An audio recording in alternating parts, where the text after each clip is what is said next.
because it's the first time that the International Convention on the Rights of Persons with Disability will become homogenized for the South African context.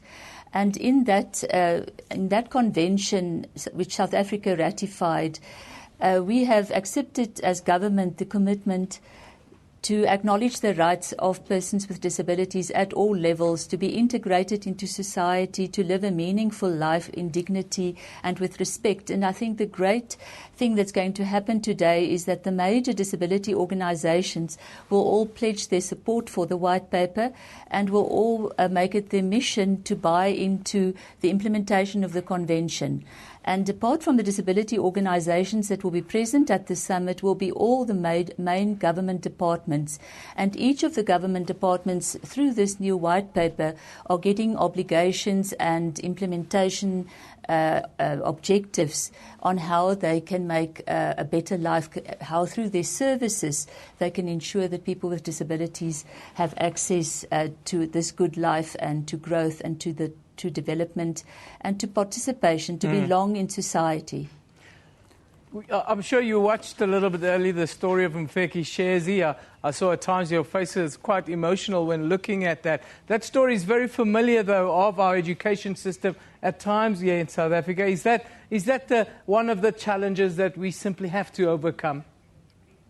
Oh, absolutely, Eben. I feel Mafiki's story actually reflects everything that is wrong in our education system at an attitudinal level. You know, I think Mafiki showed such tenacity, such willpower to make the best of her education system, but the barriers that she experienced were all man-made, were all things that could easily have been removed, like the attitude of her teacher, the lack of transport, the lack of the slightest bit of willingness of her fellow learners to support her, to be nice to her, her inclusion in her local community.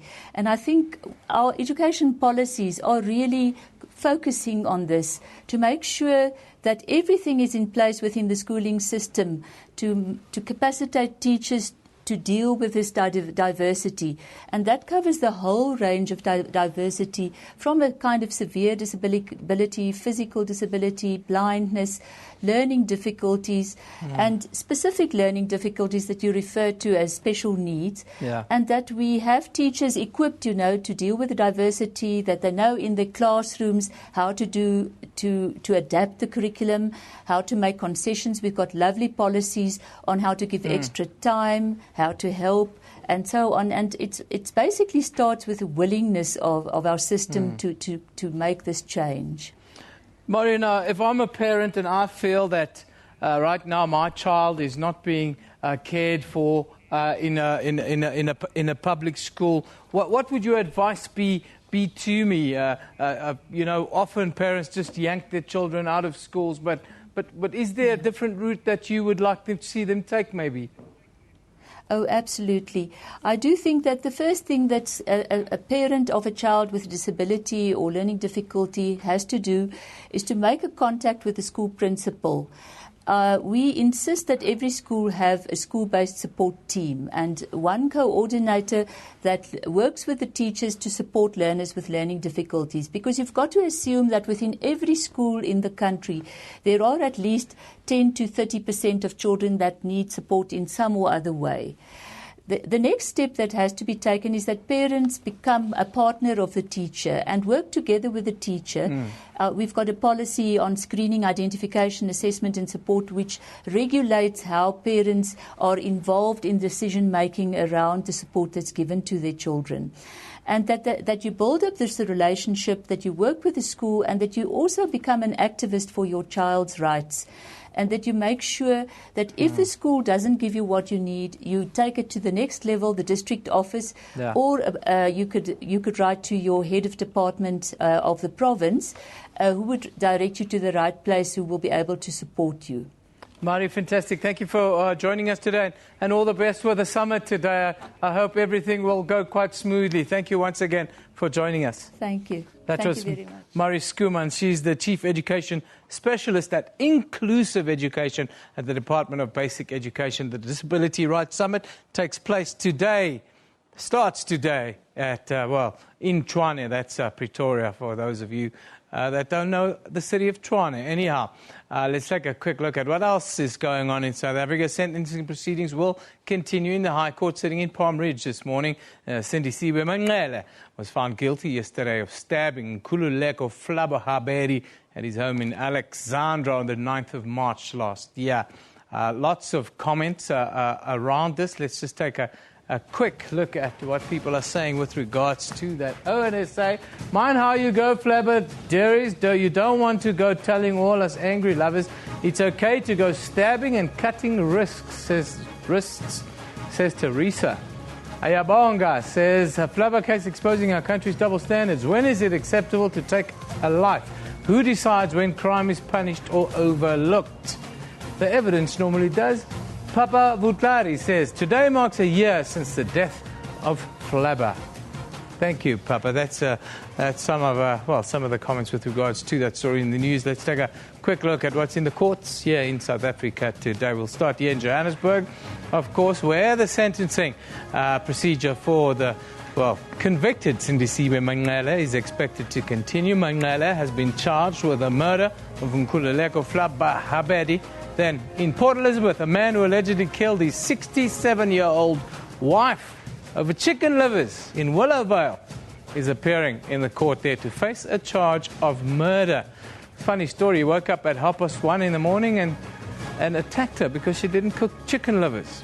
Then, in Cape Town, judgment in the Zephany Nurse case is expected to be delivered in the Western Cape High Court. The accused has pleaded not guilty to the kidnapping of a baby from the Groote Schuur Hospital in April of 1997. We'll keep you updated on the outcomes of both these court cases. But today, we're looking at the Disability Rights Summit. Now, we'll be live in about 10 minutes' time. But after a short break, Elvis will be shining a light on autism here in South Africa. So don't go away.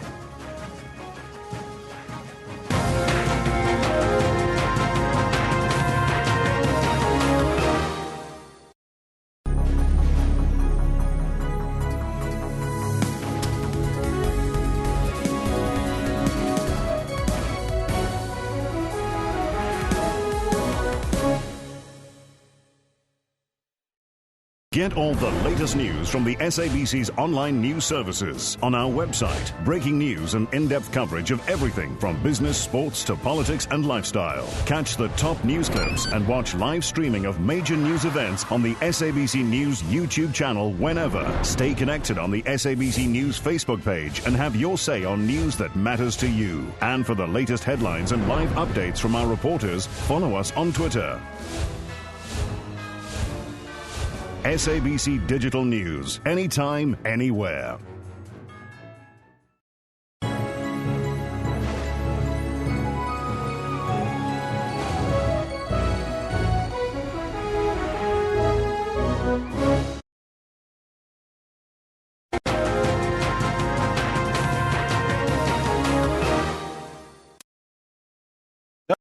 Behind us, you can see the Disability Rights Summit happening today. We'll be crossing there shortly live, so you have to join us here on Channel 404, your favorite channel here on Newsroom. I would like to also get your thoughts on the Facebook page as well as the Twitter handle at SABC Newsroom.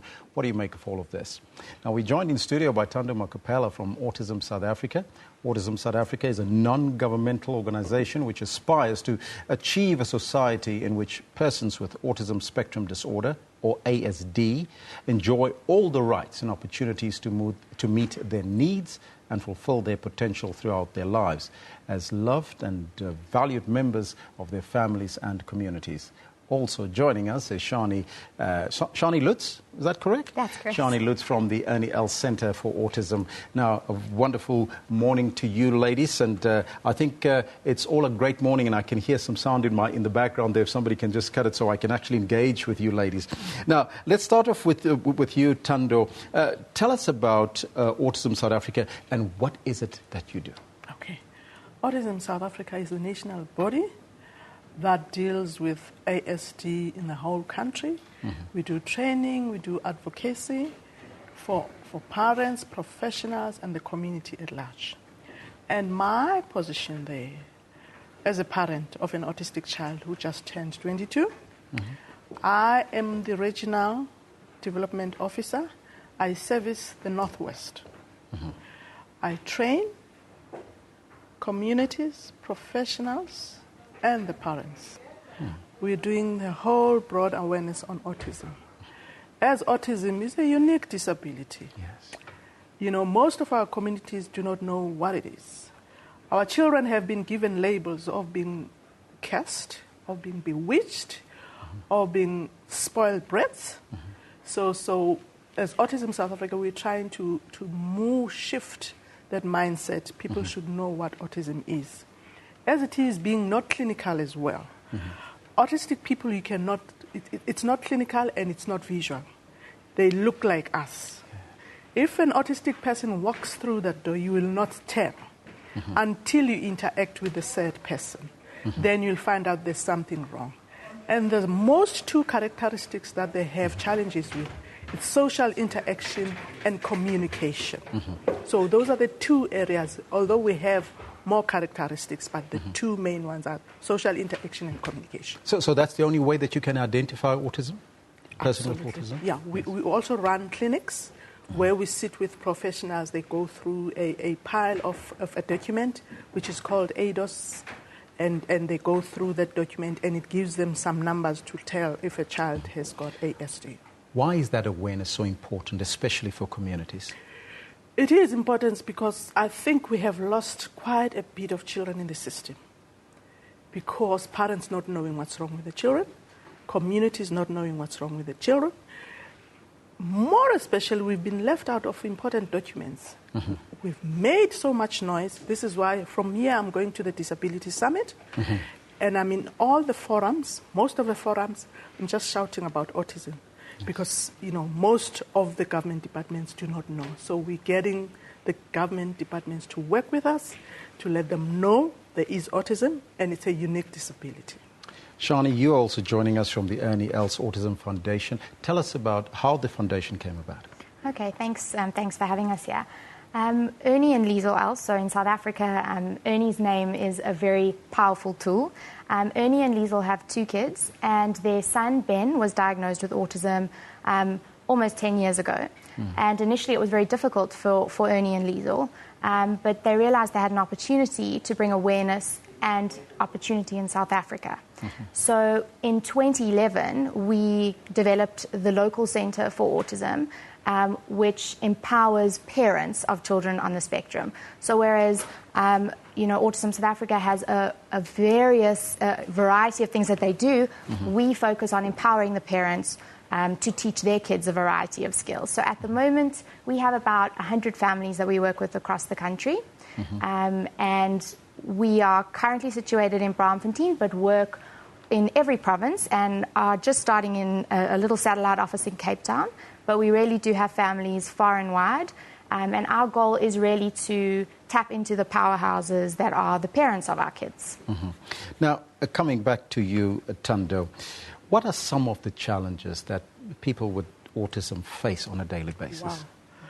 Firstly, you get segregated by your own family and by the communities at large. Because our children have strange behaviors as you walk with them. Let's, for instance, I always take my son with. I do not hide him because I'm trying to teach him social interaction. Would walk in the mall and those people see those strange behaviors and they look at you and laugh at you without even asking you, is there anything we can help with? If they see the child has a meltdown, they also stand there and laugh at you. So those are the challenges we live with on a daily basis.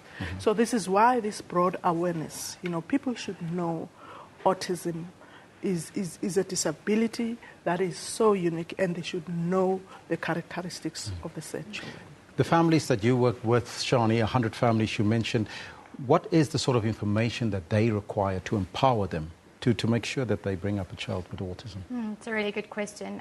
We always start off with working really closely with Autism South Africa as the national body to make sure that they are informed about all the aspects of autism.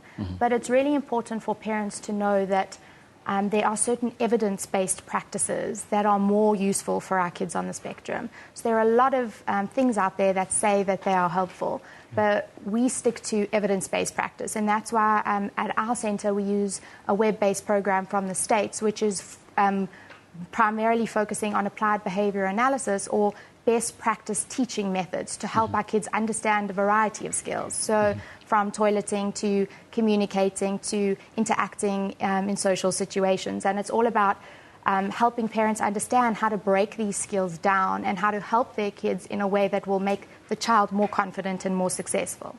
What is your success rate thus far? It's an interesting one, and I think Tando, I might have to ask you, but it depends on how you define success. For us, the vital thing when we work with parents is quality of life for our kids and our families. So we are constantly speaking to our parents about what will make your life easier and what will make your child happier and more content. So as long as we are reaching that target and always aiming for that target, we feel very successful. Is there a success rate, Tando, or is it ongoing teaching and information? It is ongoing, but I can see we're getting there. There is a bit of success as we get phone calls from all the provinces of questions that say, what do I do with a child? He has these characteristics. At least we had our MEC of Education opening the first school in Soweto. We'll be opening 15 others in the next 3 years that are autism specific. That is a success to me. The summit's happening today, this morning. Yes, I'm running there from here. What is it that you would like to take home from the summit?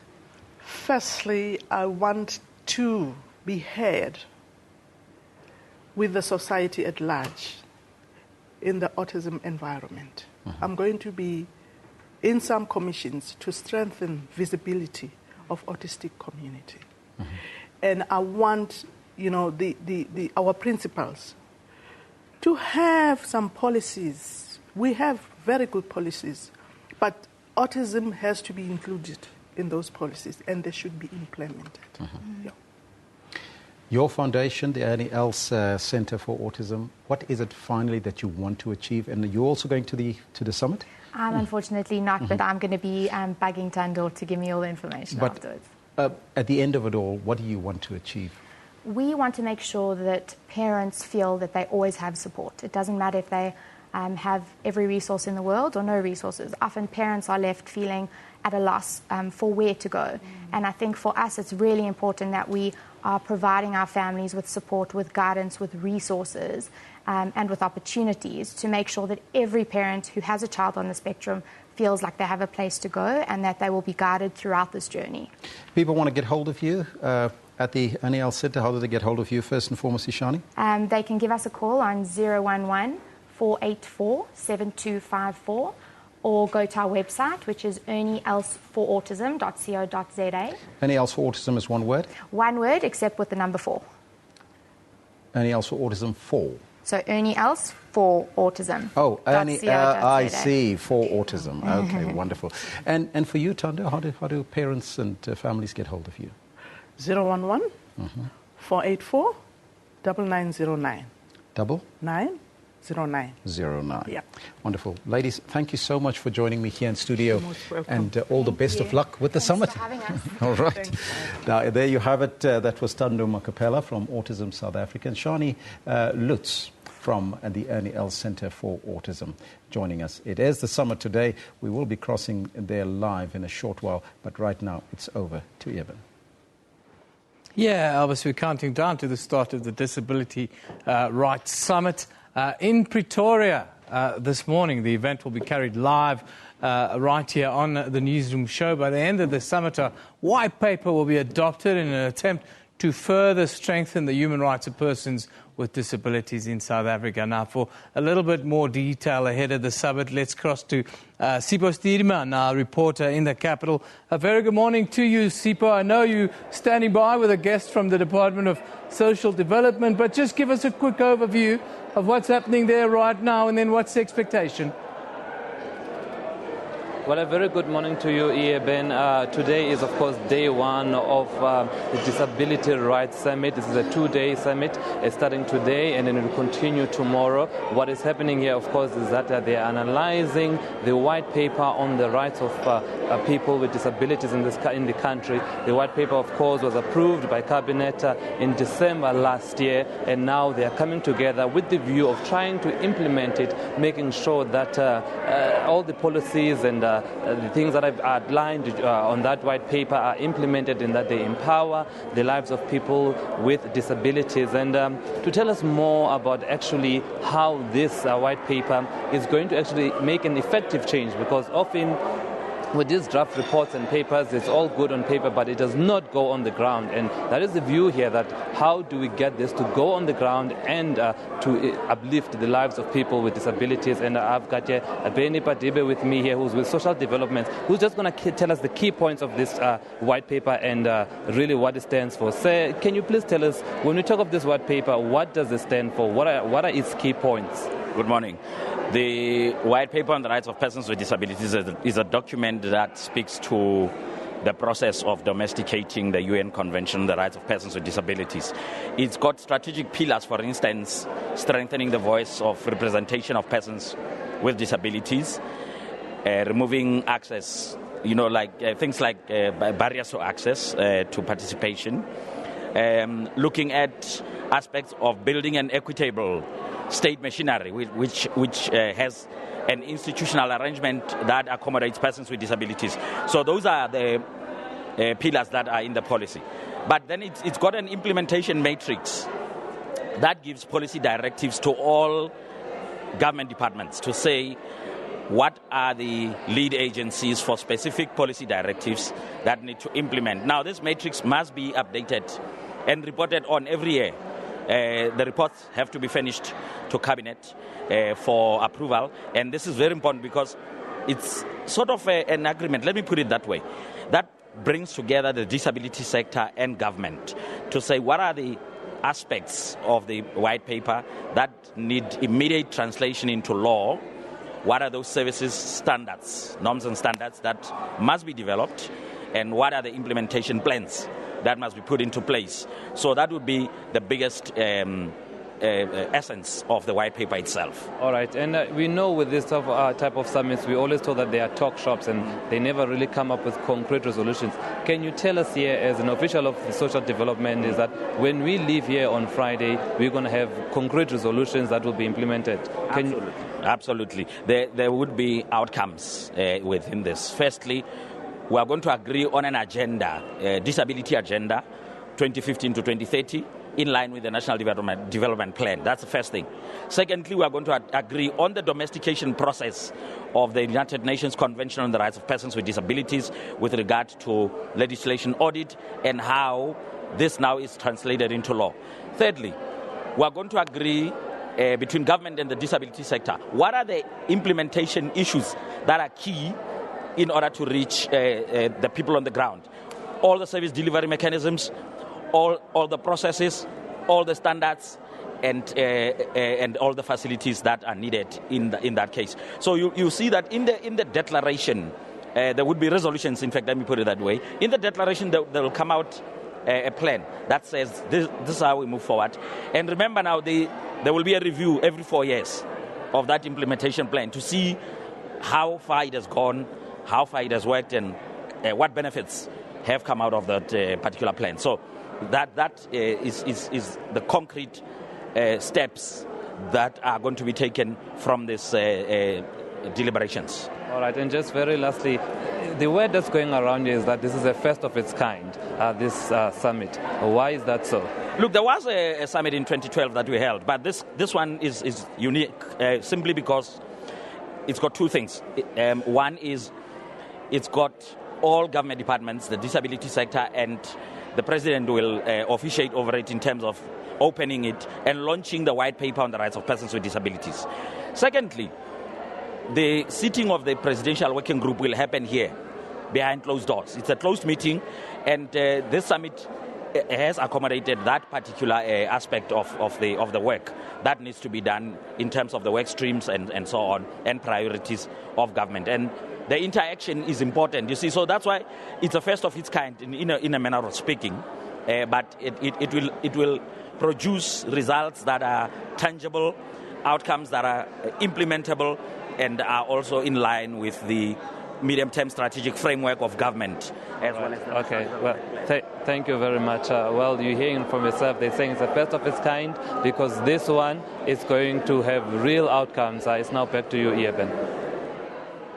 Yeah, thank you very much to Sipho Sturman there. As you could just see for a fraction in the background there, all the delegates are now finishing their registration processes. They're starting to move into the main venue there. We're counting down towards the start of it. Of course, we'll be taking all of it live. It'll be opened shortly, one would think, by Minister Batabile Dlamini, and then a little bit later, State President Jacob Zuma will deliver the opening or keynote address. That was scheduled on the diary at about 10:15 this morning. So we'll wait for word from the summit itself before we cross there.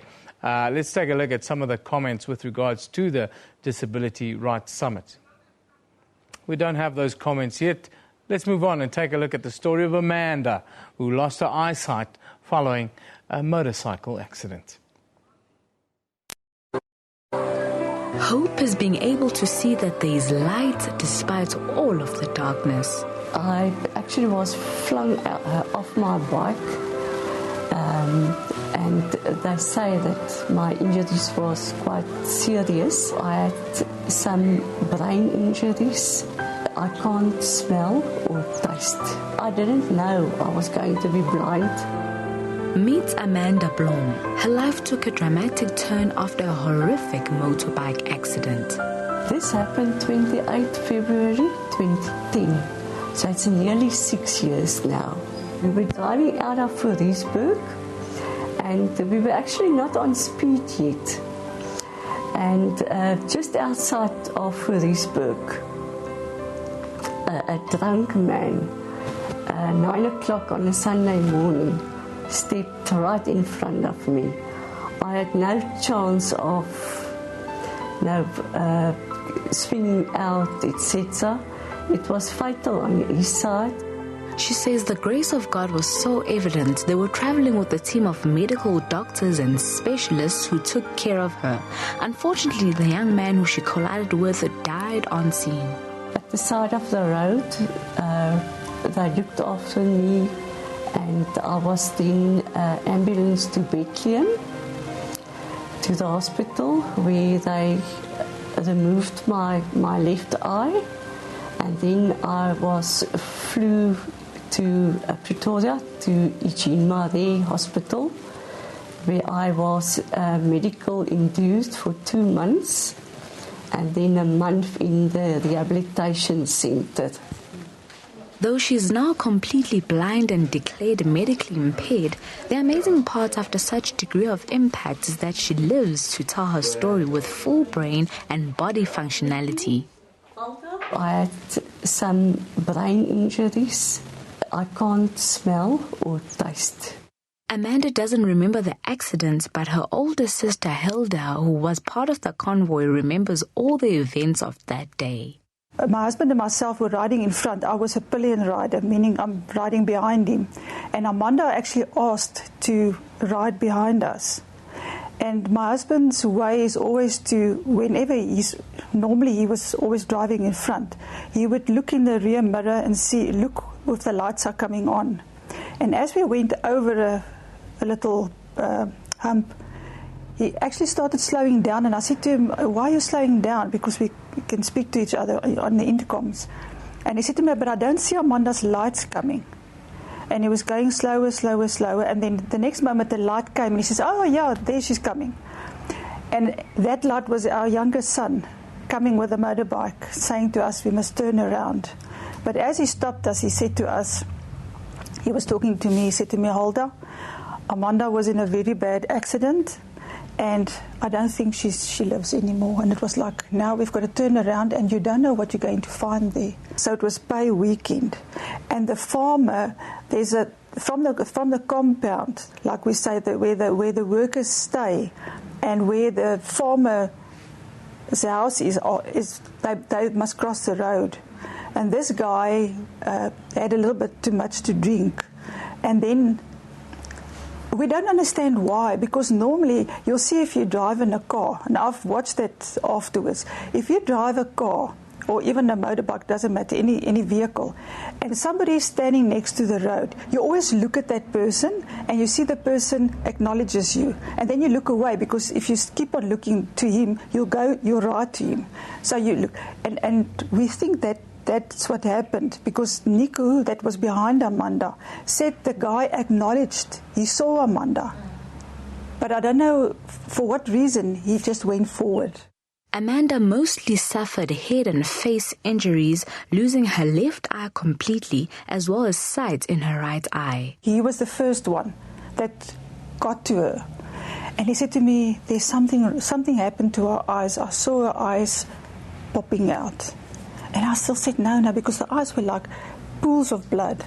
None of them are sure about what could have possibly caused such severe damage to the eyes. We don't know. It can be two things. It can be either that the guy that Amanda and the guy bumped each other, on the head, and with that her helmet broke. And then when she was flown off the motorbike, that when she landed, it seems to be with the landing, that with that pressure, that her eyes came out. Yeah, we're counting down to the Disability Rights Summit. Kicks off here, in South Africa, in the capital, in Tshwane, shortly. We're simply minutes away from the event starting there. But let's move on while we wait. Mobile journalism, Mojos they're called, taking newsrooms across the globe by storm. Mojo is the gathering, processing and dissemination of news solely through tablets and smartphones. And I can tell you that the SABC is not being left behind. The public broadcaster has embarked on a major drive to train mobile journalists, or Mojos. Now, Mojo enthusiast Njanji Chauke takes us on a journey on how TV news coverage has evolved. He shot and edited the entire insert on an iPad. South African Broadcasting Corporation. A trip down memory lane. Stale images and dated equipment. In the 40 years since television was introduced in South Africa, the technology has been revolutionized. Can you imagine if we had cameras like these in the 80s? Veteran photojournalist Jimmy Matthews recalls the trying early years when patience was a virtue. When you were shooting on film, you had to send the film back to base. It had to go to a laboratory to be processed. And if it was a big story, you'd see the story the next day. Then we were introduced to video, to U-matic. Suddenly you could see the pictures you were shooting immediately, still through a black and white viewfinder.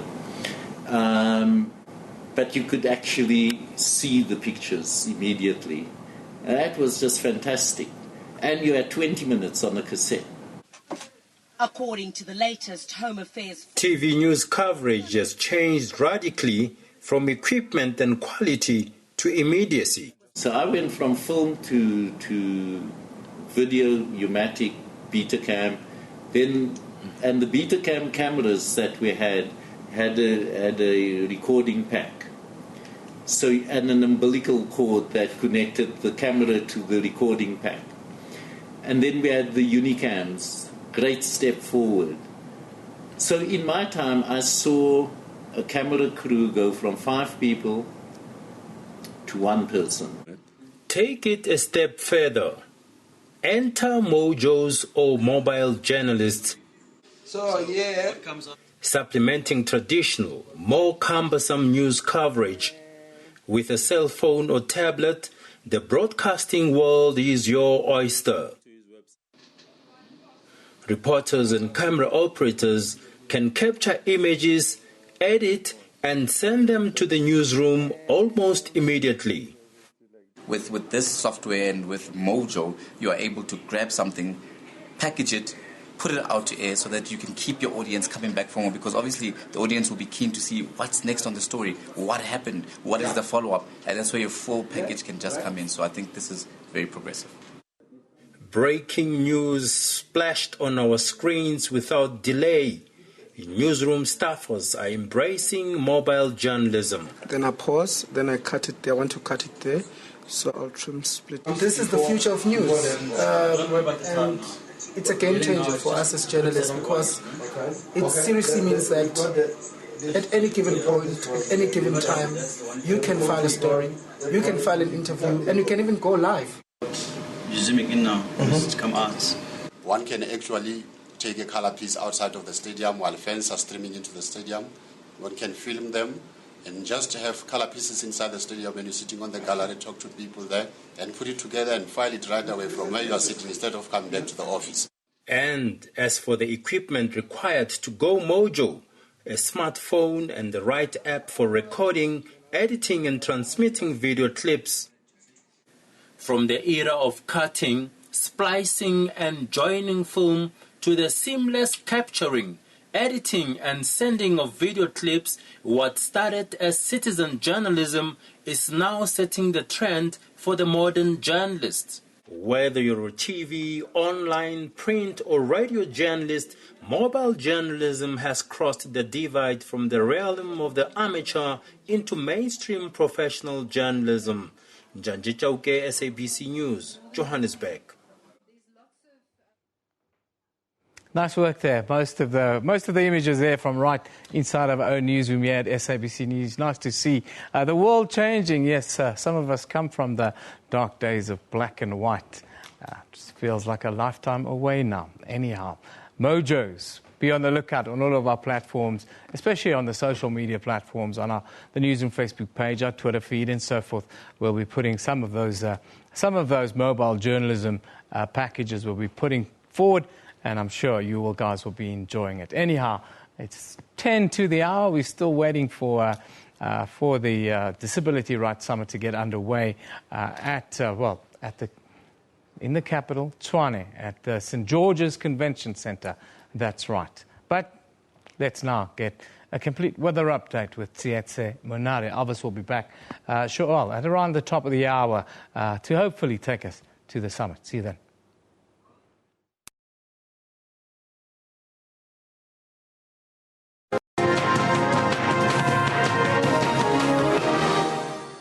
Hello there, welcome from the weather desk. We're expecting a lot more rain towards the central parts of Gauteng for today. In fact, there's possibilities of heavy rainfall which could lead to localized flooding. So please do be extra careful and also drive very, very careful, especially if you're going to be in the northern part of Gauteng, going in towards the east over Mpumalanga as well as into Limpopo province. But the good news is there's clear skies expected for much of the west, with a bit of sunny skies for the Northern Cape province as well as over the Western Cape. And the rainfall is expected to spread all the way towards the KwaZulu-Natal regions up to the northern parts, the southern part of Zimbabwe, and definitely over Zambia, moving into the tropics. That's where you should expect a bit more rain for today. Your temperatures, quite a warm day for Upington at 36 degrees, and also sunny skies as sort of elevating the temperatures along those parts. Pretoria is at 25. It's going to get cooler, especially if we move towards the southern parts of Gauteng into Vereeniging and Johannesburg. Temperatures there into the lower 20s. Antananarivo over Madagascar is also very rainy with temperatures at 26 degrees.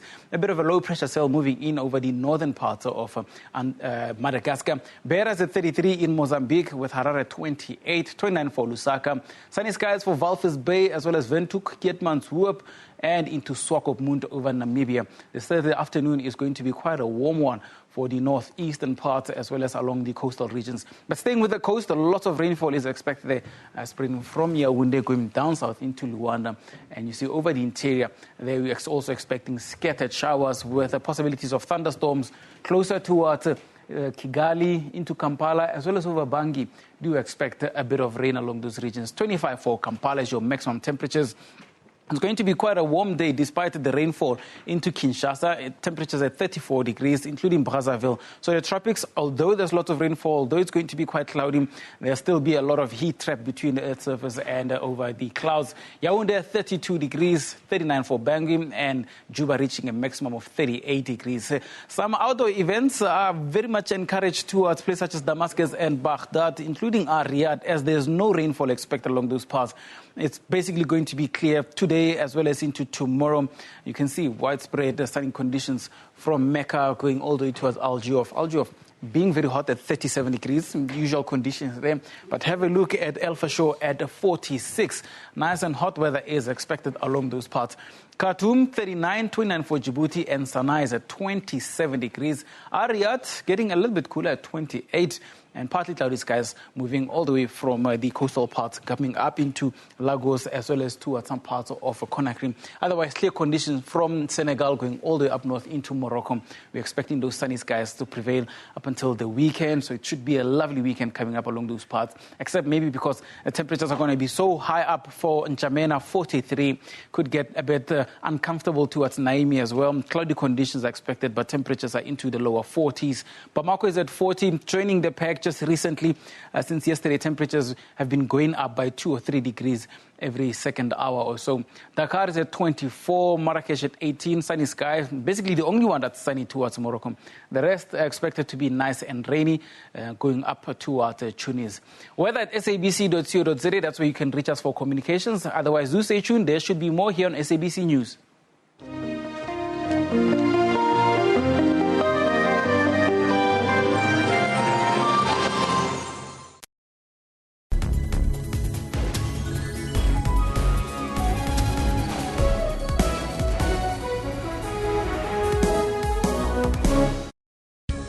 As stories are broken around the world, SABC makes sure you do not miss out. As the stories unfold throughout the day, News at 8 updates all newsworthy stories worldwide. Globally, we are there.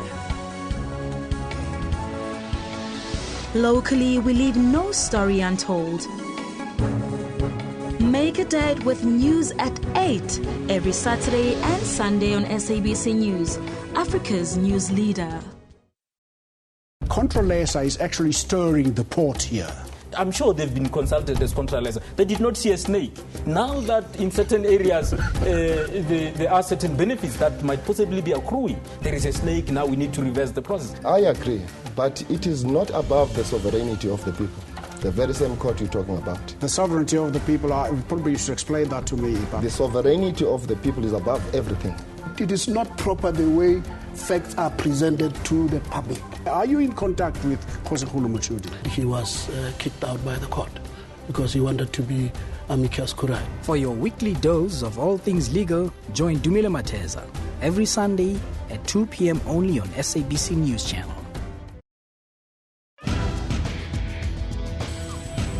Technology isn't all scary. There's also fun stuff like gaming. Lots of women do play games, whether it's on their phones or their tablets. Then there are Africans who are using new tools to make other people's lives much easier. We typed the whole CV on a small, QWERTY Nokia phone. For all these and other technology and social media news, join me, Spumelele Zondi, every Sunday at 7:30 p.m. Central African Time on SABC News.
It's 10:00 hours Central Africa time on this Thursday, the 10th of March, 2016. This is Newsroom on SABC News on Channel 404. If you've just joined us, Jumbo Africa, and a very warm welcome to the second hour as we broadcast live from our Auckland Park studios in Johannesburg, South Africa, to the rest of the African continent.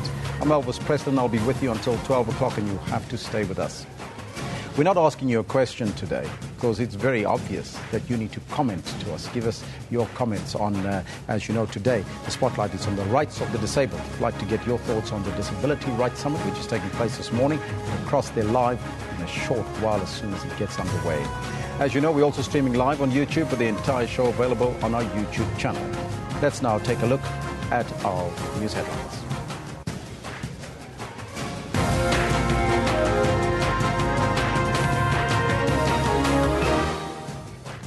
Parliament's Finance Committee says an economic downgrade to junk status will be devastating for all South Africans. The spotlight today will be on the rights of the disabled when the Disability Rights Summit kicks off in Pretoria shortly.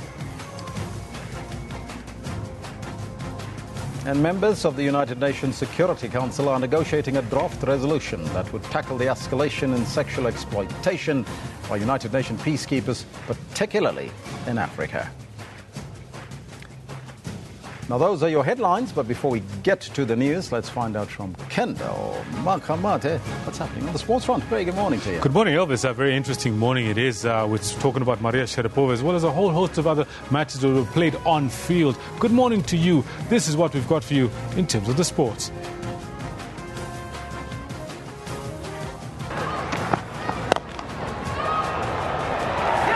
And that'll be the game. Australia take the three-match T20 series against the Proteas with an easy 6-wicket victory at Newlands. And Platinum Stars do a double on Kaizer Chiefs, beating them 2-0 in Rustenburg in a league match. He's going to score! It's a wonderful goal from Dumiso Mabena. We were in shock, all of us, but well, nobody expected that for sure. And tennis professionals expressed their shock over the news of Maria Sharapova's failed drug test. All this as Pakistan's World T20 match against India moved from Dharamsala to Kolkata due to security concerns.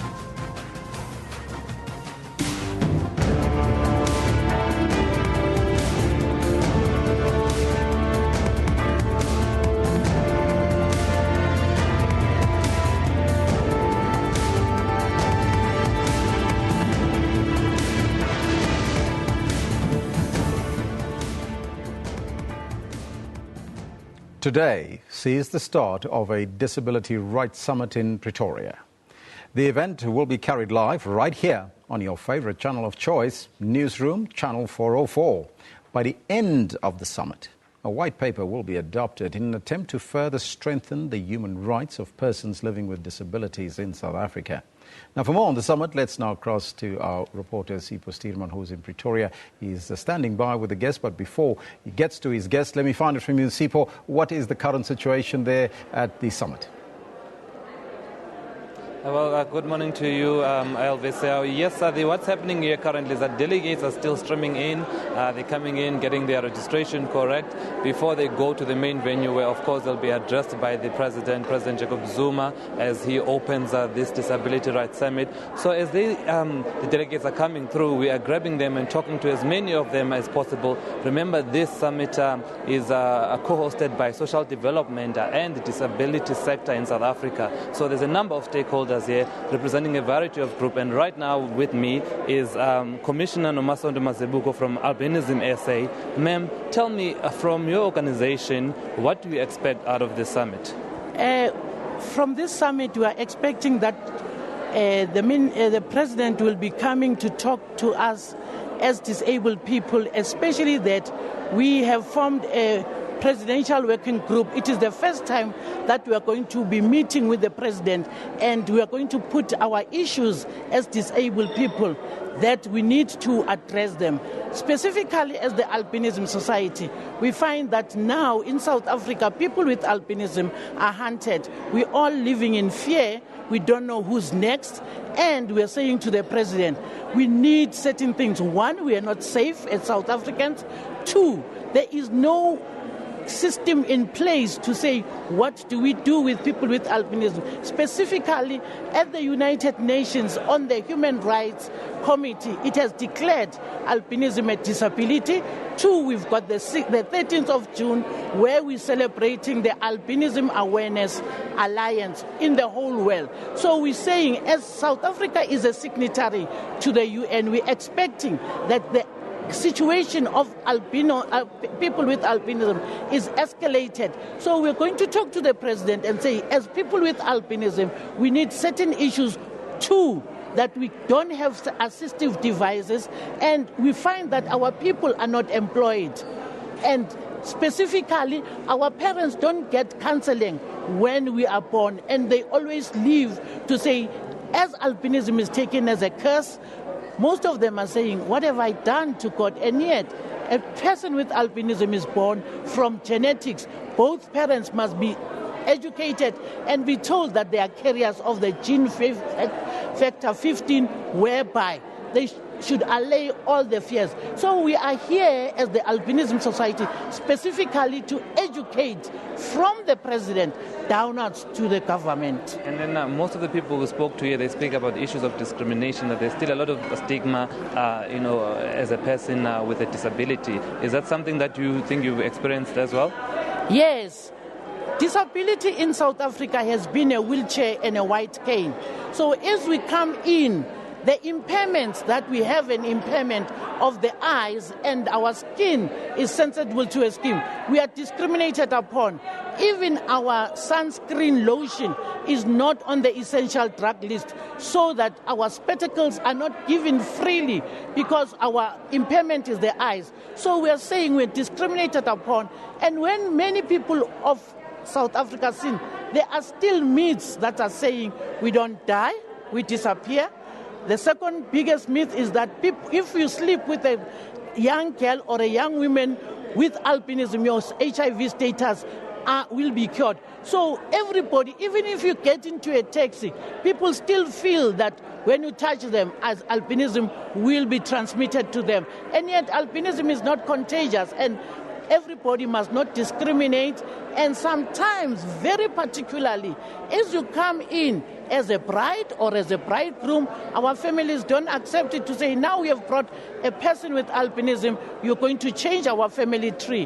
What have you brought us? They prefer Uchanchi than Unomasont. All right. Well, thank you. There you hear that there are real issues that the communities are still facing, issues of stigma, issues of discrimination, issues of not getting employment, just on the basis of one's disability alone. And this is something that the groups like Albinism in South Africa are hoping that they will get solutions at this summit. But also, of course, they seem to be very encouraged by the fact that the president is here as well, which means this is really going to the top of government, and that solutions will hopefully be found by the end of the summit on Friday. That's our reporter in Pretoria, Sipho Steerman, and we'll cross there live as soon as we get that link up and running, and as soon as everybody's ready to start with the summit.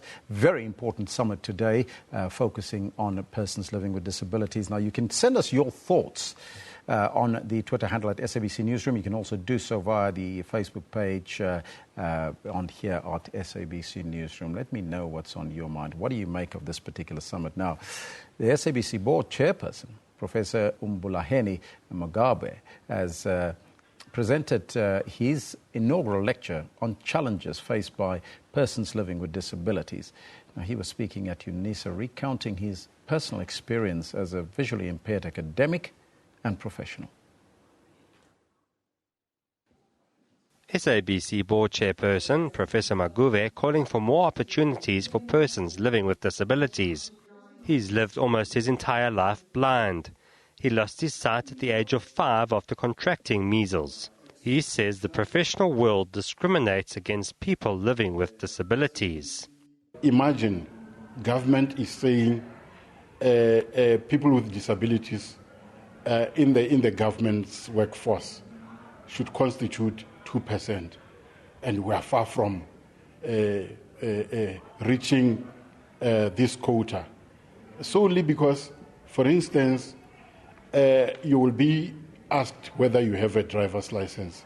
Obviously, as a blind person, I can't drive. Is that not stigmatization? I believe it is. Sometimes you will even be told that, no, you are too costly for government to employ you. Many shared his sentiments. You will realize that because we do not have able bodies, we have certain disabilities. So we have to get the resources in place to empower us. Colleagues described Professor Maguve as a dedicated professional. I have been working with Professor Maguve. I believe that the President did not make a mistake to appoint him at the SABC as the chairperson of the board of the SABC. His contribution at the SABC speaks for itself because he has done well. If you look now, SABC, we are financially sustainable. He's a very tough individual and a strategist within that board at the SABC. The lecture comes as government will be hosting a National Disability Rights Summit in Pretoria today.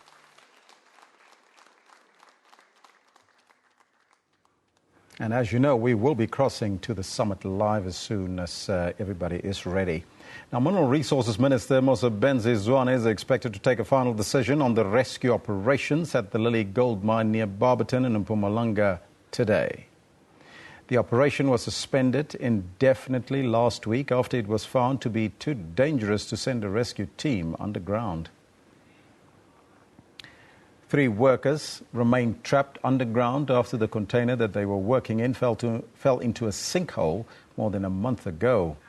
Yvonne Mnisi, Priti Mabuza and Solomon Nyarende were trapped underground when the lamproom container fell into the sinkhole just over a month ago.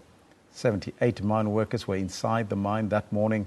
75 of them were rescued and treated for shock and minor injuries. Search and rescue operations were launched almost immediately, with a giant drill rig, the Shram T-130, being introduced at a later stage, but to no avail. Parliament's Finance Committee says an economic downgrade to junk status will be devastating for all of us here in South Africa. Last night, political parties debated this year's budget tabled by the Finance Minister, Pravin Gordhan, last month.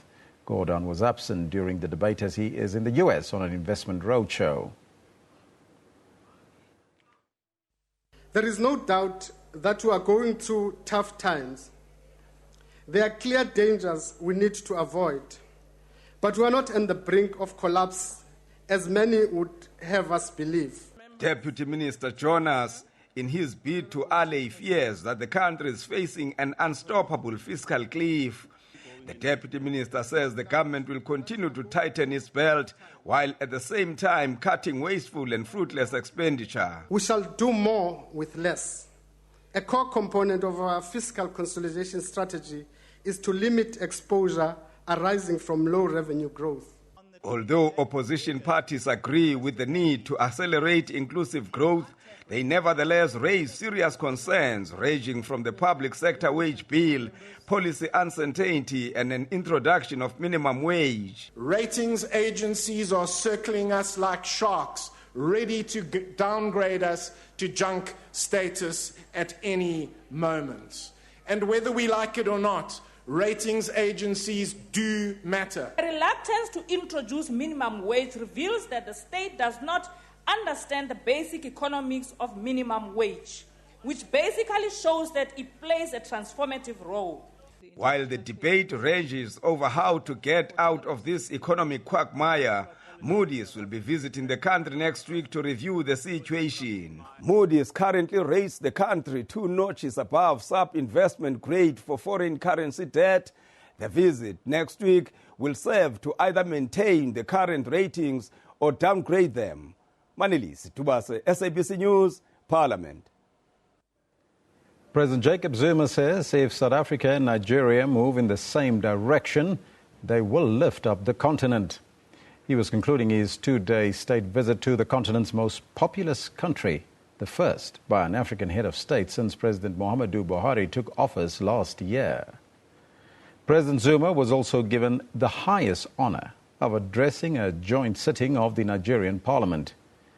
The two countries have vowed to reinvigorate their relationship after reported tensions in the past few years. It was a visit aimed at placing the two countries at the center of driving the continent's agenda. They believe they have just done that. If these two countries are big leading economies in the continent, and if that is the case, we have to give leadership. And if we are to give leadership, we've got to work in a different way, to be more smarter, to be more active, to be more visionary, to be more innovative. So those are the kind of things we've got to do so that we can pull the whole continent together. But beyond the warm relations on display, there are still issues of concern. South Africa has close to 150 companies in Nigeria, while Nigeria only has a handful in South Africa, something Nigerians are not happy about. While Nigeria has been receptive of investments and entry from South African corporates, the same cannot be said about South Africa. Apart from the Dangote Industries' 378 million investment in Sefaku Cement, there has been limited entry of Nigerian corporates into South Africa. President Zuma says whilst everything will be done to ease the way of doing business, every country has its rules and regulations. How do we open the two countries, but also look at the regulations, look at the regime of how companies that come to invest, the situation is made easier without cutting corners, without allowing cutting corners. That's what we are dealing with. And therefore, those matters are being addressed. The president also encouraged business leaders from both countries to seize investment opportunities to speed up intra-Africa trade. We would like to see the number of Nigerian investments in South Africa also increasing as we promote two-way trade between these two nations. They've vowed to meet regularly to monitor progress. President Zuma has invited President Buhari to visit South Africa. The talking has been done, commitments have been made, but the true test of this visit will be whether they implement those actions they've agreed upon in order to take these countries forward. Mzwandile Mbeje, SABC News, Abuja, Nigeria. Now, for President Jacob Zuma's full speech to the Nigerian Parliament, you can watch Cutting Edge on SABC 1 at 21:30 tomorrow night. That's 9:30 tomorrow night on SABC 1. Moving on to China now. China is committed to introduce its advanced industry in South Africa to help improve the country's labor, enhance skills and create more jobs. Now, that's the word from the Economic and Commercial Counselor of the Chinese, Rong Yang-song. He hosted a reception for South African delegates who have received extensive training in China recently. South Africa and China entered into a bilateral agreement last year to train about 2,000 South Africans in China in the next 5 years. Since its inception, about 470 South African officials and technicians have received training in China. The training is part of the 10 major China-Africa cooperation plan to create a blueprint for China-Africa cooperation. The training will also help address the skills shortage that the country is grappling with. The training courses designed according to the request by the South Africa government and the South Africa departments of government. Now, from the 2014, the South African government implemented Operation Pakisa program. So we started to have a training course for the ocean economy for the South Africa people. And in the meantime, we also have training courses for marine industry industrialization for South African people in China. Mario Williams is one of the beneficiaries of the training program. He says the training has helped enhance his skills and given him global exposure.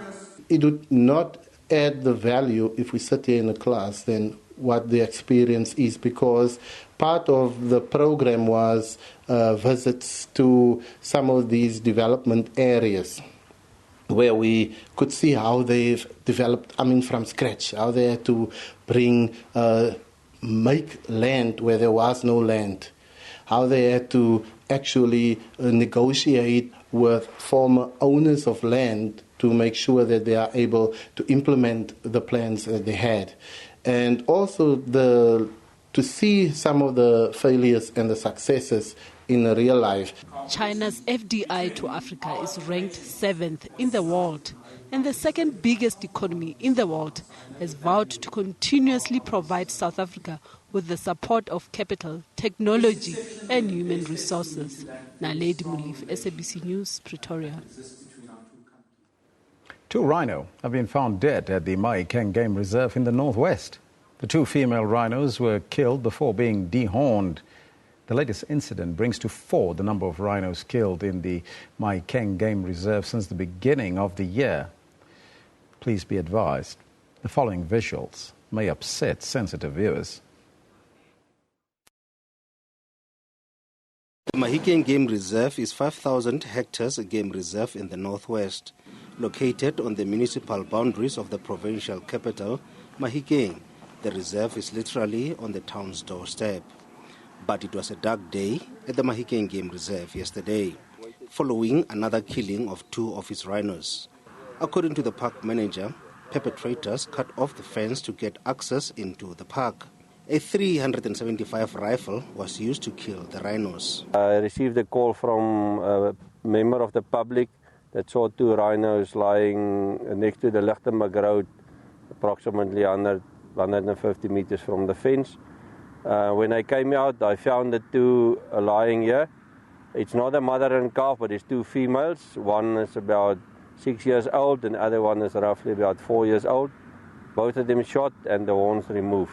Last year alone, South Africa lost 1,175 rhinos to illegal poaching. 300 suspects have so far been arrested in connection with illegal poaching, while 188 firearms were seized.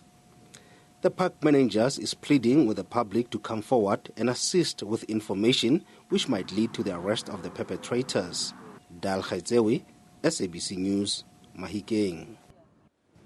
Now that's your news for now. Kendall Makamate standing by with your sports news after the break.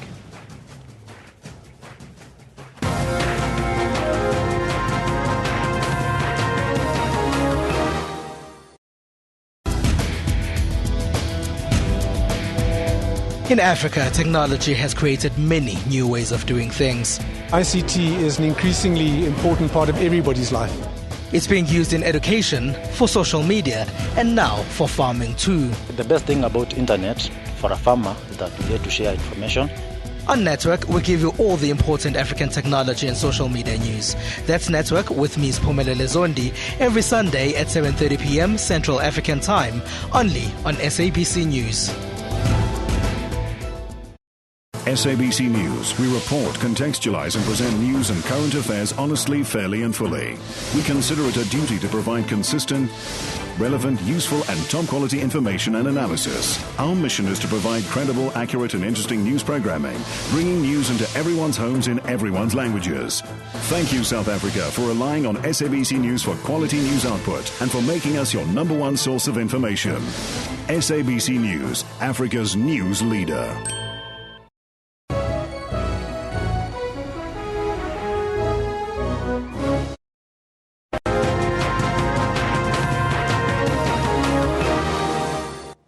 Good morning, welcome back. I'm Kendall Makamate. I've got your sports on Newsroom. Top of our stories for this bulletin, the South African cricket side remains confident of their chances ahead of the upcoming World 2020 tournament in India. This despite losing the T20 series against Australia. The Australians clinched the series 2-1 following a comprehensive 6-wicket win over the Proteas at Newlands in Cape Town last night. After After Faf du Plessis won the toss and elected to bat first, openers Quinton de Kock and Hashim Amla got off to an electrifying start. But with the score on 47 without loss after just 4 overs, de Kock fell victim to Nathan Coulter-Nile. From then on, the Proteas' wickets fell regularly, the South Africans failing to find ways of countering the Australian bowling attack. Only Amla, who replaced A.B. de Villiers, stood strong. He eventually finished unbeaten on 97 of 62 balls, his personal best in the T20 international format. It is also the highest T20 international score ever at Newlands and the highest by a South African against Australia in this format. Set a target of 179 for victory, Usman Khawaja and Shane Watson put on 76 for the first wicket in 8 overs. Both fell to leg spinner Imran Tahir in the space of 3 balls. But captain Steve Smith and David Warner virtually secured victory with a third wicket stand of 79. Mitchell Marsh finally hit the winning runs with 4 balls remaining. Despite the loss, the Proteas are upbeat about their chances in India. It's very disappointing losing this series against Australia. Being 1-0 up, we pride ourselves in trying to win as many games of T20 cricket as possible. We've had a real good record of late, but we're still really looking forward to those conditions. South Africa will now face India in 2 warm-up matches in Mumbai ahead of their first World 2020 match against England next Friday. Liesl Zankel, SABC News. Now, earlier in the day, a brilliant bowling and fielding performance clinched the T20 series for the South African women's cricket team. They beat their West Indies counterparts by 4 runs at Cape Town. The Proteas posted 119 for 3 in their innings and then restricted the visitors to 115 for 8. Following their poor display with the bat against the same opposition at Wanderers, the South Africans went into the final and third T20 looking for an improved performance at the crease. After being sent to field first, the visitors bowled well up front, restricting the hosts to 20 runs in the first power play, while also claiming the wicket of Trisha Chetty. Connell strikes, Chetty goes without scoring. However, Danay van Niekerk and McNoon du Preez consolidated the home side's innings with a 48-run partnership. Is that going to carry? And it is. So that's a good strike finally.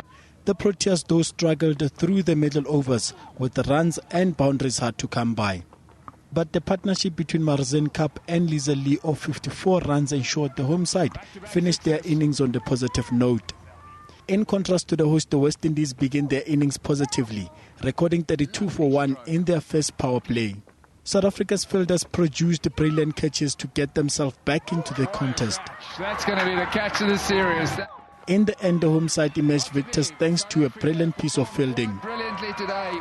The series win will be a big confident booster heading into the T20 World Cup in India later this month. However, consistency with the bat remains a big concern for the Proteas women team. Joseph Mali, SABC News. And to round off the cricket segment, Bangladesh got their ICC T20 World Cup qualifying campaign off to a winning start with an 8-1 victory over the Netherlands. After setting the Netherlands a target of 154 for victory, Bangladesh were able to restrict the men in orange to 145. And in the other match of the day, Oman produced a shock result, beating Ireland by 2 wickets. It's really going to be the key of this. The Netherlands won the toss and elected to field first. They had a never start with left-hander Sumi Asaka surviving after Paul van Meekeren dropped a catch in the first over. But van Meekeren made up for that earlier mistake when he bowled out Somia for 15 runs in the third over to leave Bangladesh on 18 for 1. Straight away, gets his man. The second wicket stand between Tamim Iqbal and Shabir Rahman added 42 runs to Bangladesh total before Netherlands struck again. All-rounder Rulu van der Merwe bowled out Shabir for 15. Captain Peter Boren cheaply dismissed Shakib Al Hassan for 5 in the 11th over to leave Bangladesh on 78 for 3.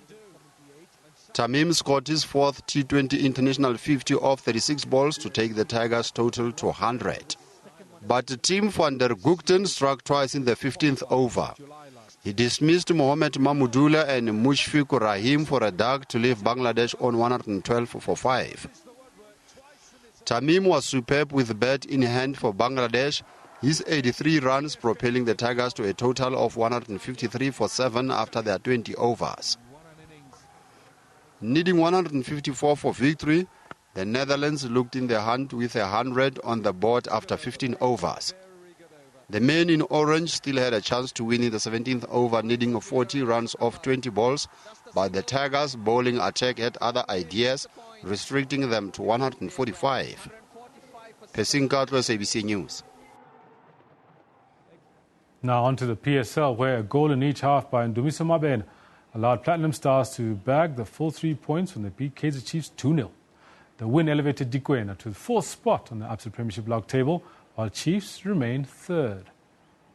Now it was in the 23rd minute when Mabena found the opening goal when he received a flick-on from Bonginko Sintuli. 2 against 2. Mabena, can he feed it back? He's going to go on his own. He's going to score. It might have taken a bit of a deflection, but it's a wonderful goal from Ndumiso Mabena. And with 13 minutes to go, Stars were awarded a penalty. This when Bernard Parker was adjudged to have handled the ball in the box. Well, this is a referee. Now referee Victor Gomez pointed to the spot, and then Mabena sealed his brace, making it 2-0 in the 79th minute. With a chance to go 2-0 ahead, and they do so with Mabena putting it in the back of the net. As Chiefs' title hopes were dented, Wits maintained theirs. They closed to within 7 points of log leaders Mamelodi Sundowns with a 1-0 win over Polokwane City. Pumlani Changasi scored the key goal for the Trevor Boys, who remain in second place to the log and moved to 45 points from 22 matches, 7 adrift of the pace-setting Brazilians. And in the UEFA Champions League, Zenit St. Petersburg were beaten 2-1 at home by a depleted Benfica side. This while French giants Paris Saint-Germain killed Chelsea's dreams of Champions League glory by beating them 2-1 in London. Now here are the highlights of the Stamford Bridge action.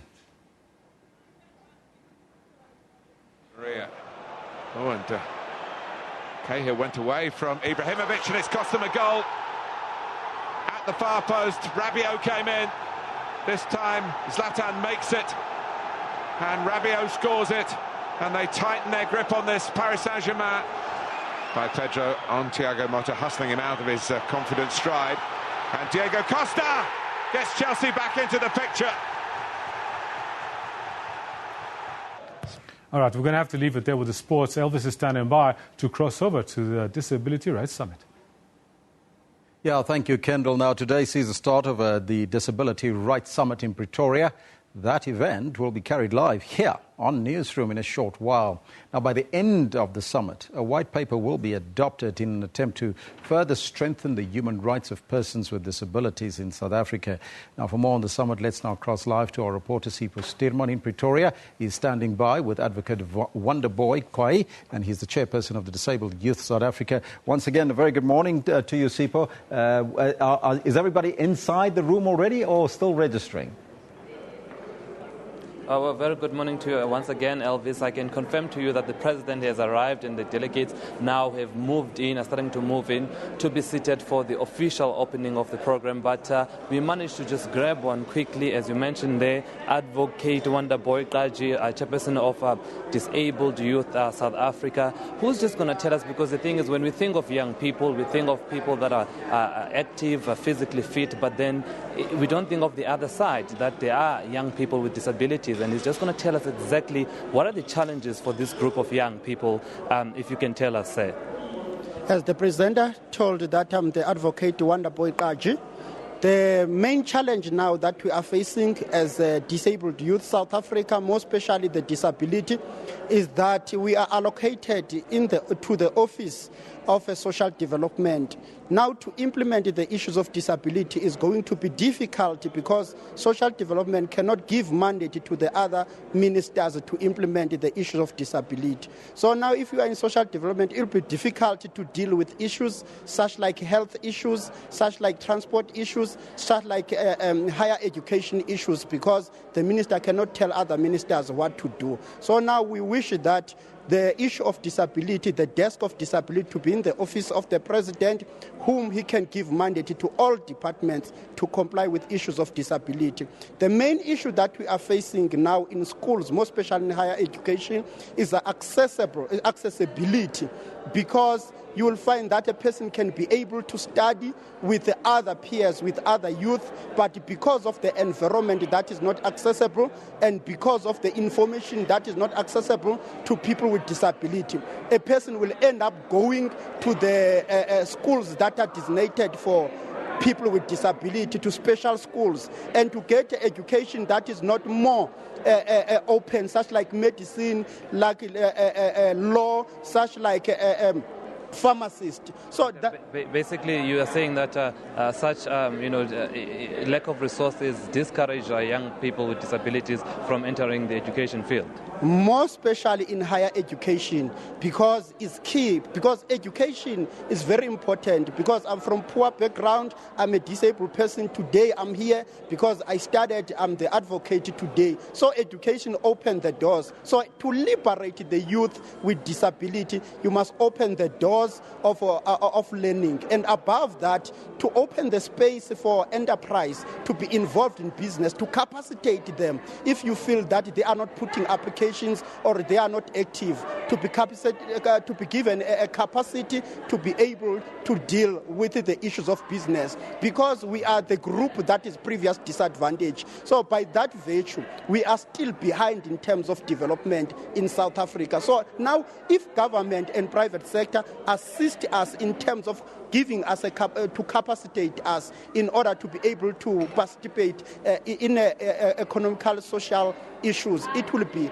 highly appreciated.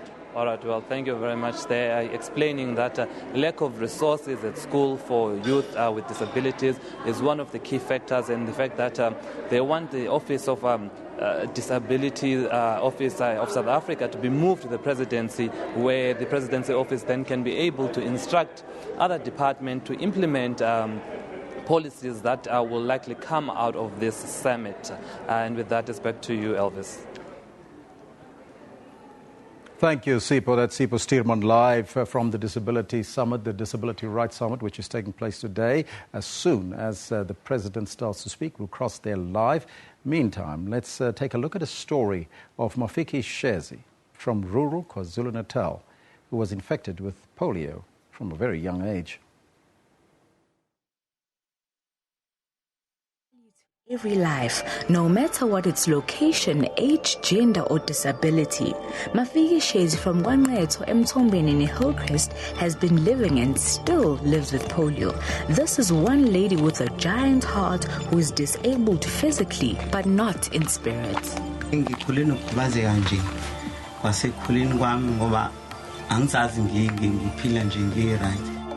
Growing up in a struggling home and with a disability, she started believing that the odds of success were not on her side.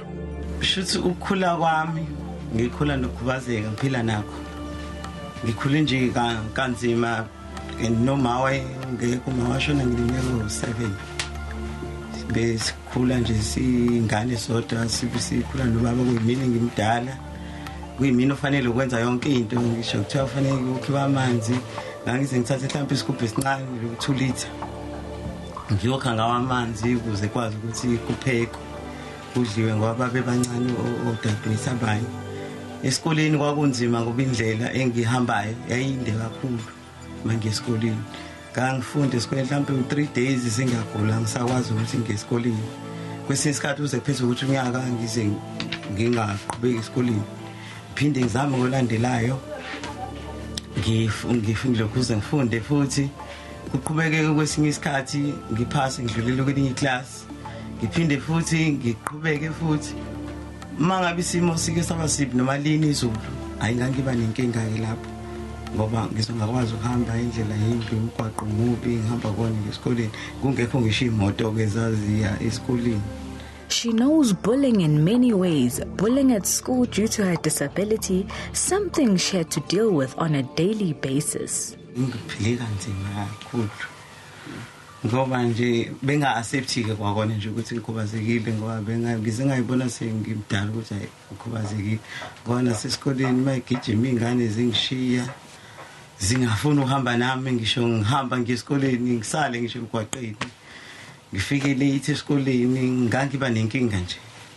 Thinking that high school would be much better and that people would be more informed, that was sadly not the case. Nakhona futhi ehlahla indlela ayi kwakunzima. Nongazi ukuthi abantu abanomali baba nongazi ukuthi bayasibandlulula.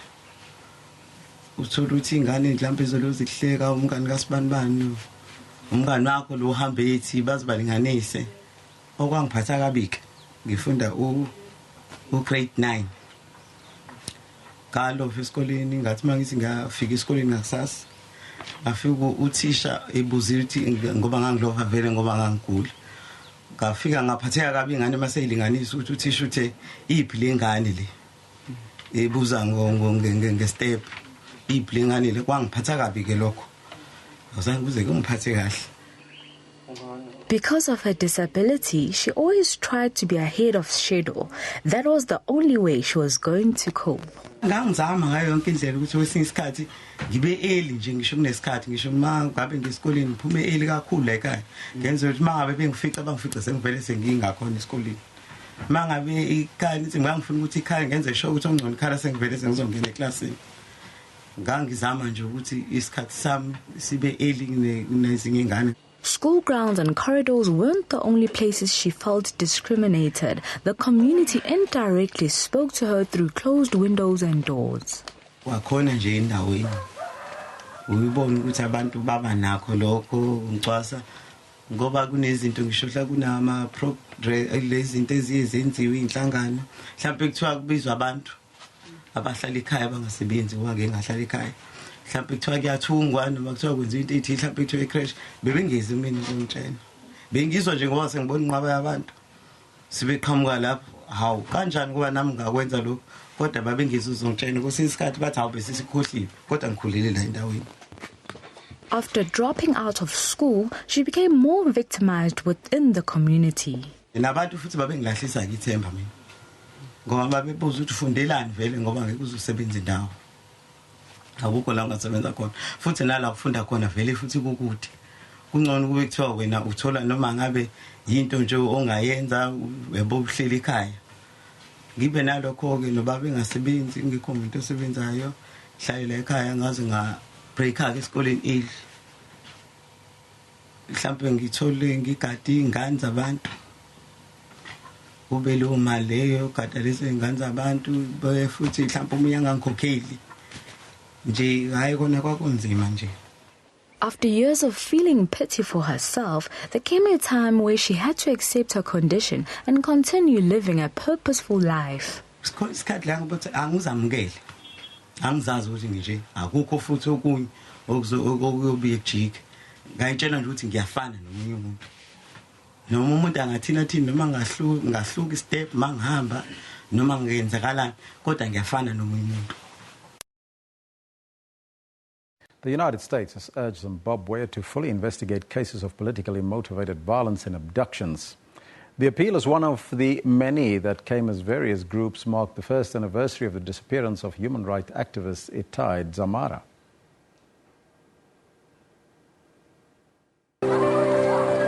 Hope is being able to see that there is light despite all of the darkness.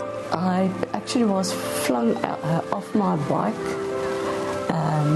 And they say that my injuries was quite serious. I had some brain injuries. I can't smell or taste. I didn't know I was going to be blind. Meet Amanda Blom. Her life took a dramatic turn after a horrific motorbike accident. This happened 28 February 2010. So it's nearly 6 years now. We were driving out of Fredericksburg. Well, it seems like we've got the wrong input there. Now, remember, we're waiting for the Disability Rights Summit to kick off, and as soon as that is ready, we will go there live, and we'll give you an update as soon as we get an indication from the summit if they are ready. Meanwhile, let's now go to a story. Chris Hani's killer, Janus Valus, is said to be released on parole in 2 weeks' time. Now, Valus has been serving a life sentence for the murder of the SACP leader in April 1993. Last week, the High Court in Pretoria reserved judgment in Walus's bid to win parole through the courts. Justice Minister Michael Masuta reportedly denied a Polish immigrant parole in April last year. Wallace's legal team had argued that Masuta was biased against their client. The United States has urged Zimbabwe to fully investigate cases of politically motivated violence and abductions. The appeal is one of the many that came as various groups marked the first anniversary of the disappearance of human rights activist Itai Dzara. Let's see if we can get you that clip. Family and rights groups are demanding answers from authorities about the whereabouts of Itai Dzara. Hundreds of activists and politicians marched to the ZANU-PF headquarters to commemorate the day of his disappearance. Under heavy police presence, the groups then met at the Africa Unity Square, the place Dzara had occupied when he called for President Mugabe to resign over the deteriorating economy. Now it's 1 year and it's now more than me. His wife Shefre says her children still ask when their father's coming home. 5 unidentified men abducted Dzara from a barber shop last year on March the 9th, bundling him into a white car whose plates were covered. They accused him of stealing a cow. It came days after Dzara had addressed a rally calling for mass protests. Brother Patson says 1 year on, there are still no leads. It actually invokes a multitude of emotions because our police force is touted as one of the most efficient police forces in Africa. And for them to actually fail to come up with at least a single lead, it actually leaves a lot of unanswered questions. Zimbabwe has said it's concerned about Dzara's disappearance. Amnesty International, however, has called on Zimbabwe to do more. It's called for a genuine search for the right activists' whereabouts and a judicial commission of inquiry into the disappearance. The group says Dzara was well known to authorities and had previously been abducted, unlawfully detained and severely beaten by state security agents. His family believe he is a victim of forced disappearance. Shingai Nyoka, SABC News, Harare, Zimbabwe. Members of the UN Security Council are negotiating a draft resolution that would tackle the escalation in sexual exploitation by UN peacekeepers, particularly in Africa. The Council is expected to receive a briefing from the Secretary General when it meets on the matter tomorrow. But it's unclear if the resolution will be ready for a vote. The negotiating text is in response to a new UN report issued last week detailing the 69 allegations of abuse by the Blue Helmets in 2015, with almost 24 in the Central African Republic alone. The United States wants the Security Council to weigh in on the Secretary General's recommendations, which include on-site court-martial proceedings and heightened accountability from troop-contributing countries. This is still a matter that would come up for consideration by the Security Council. So I'll preface it by pointing out that this is a matter in the hands of the member states of the Security Council, and we'll leave it in their hands. But, of course, you'll already have seen what the Secretary General himself has been doing, particularly with regard to the naming of troop-contributing countries.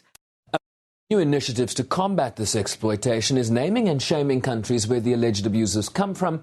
But SABC News understands that this is causing some discussion in the closed-door negotiations, as some members are opposed to a council resolution that mandates the naming and shaming of countries.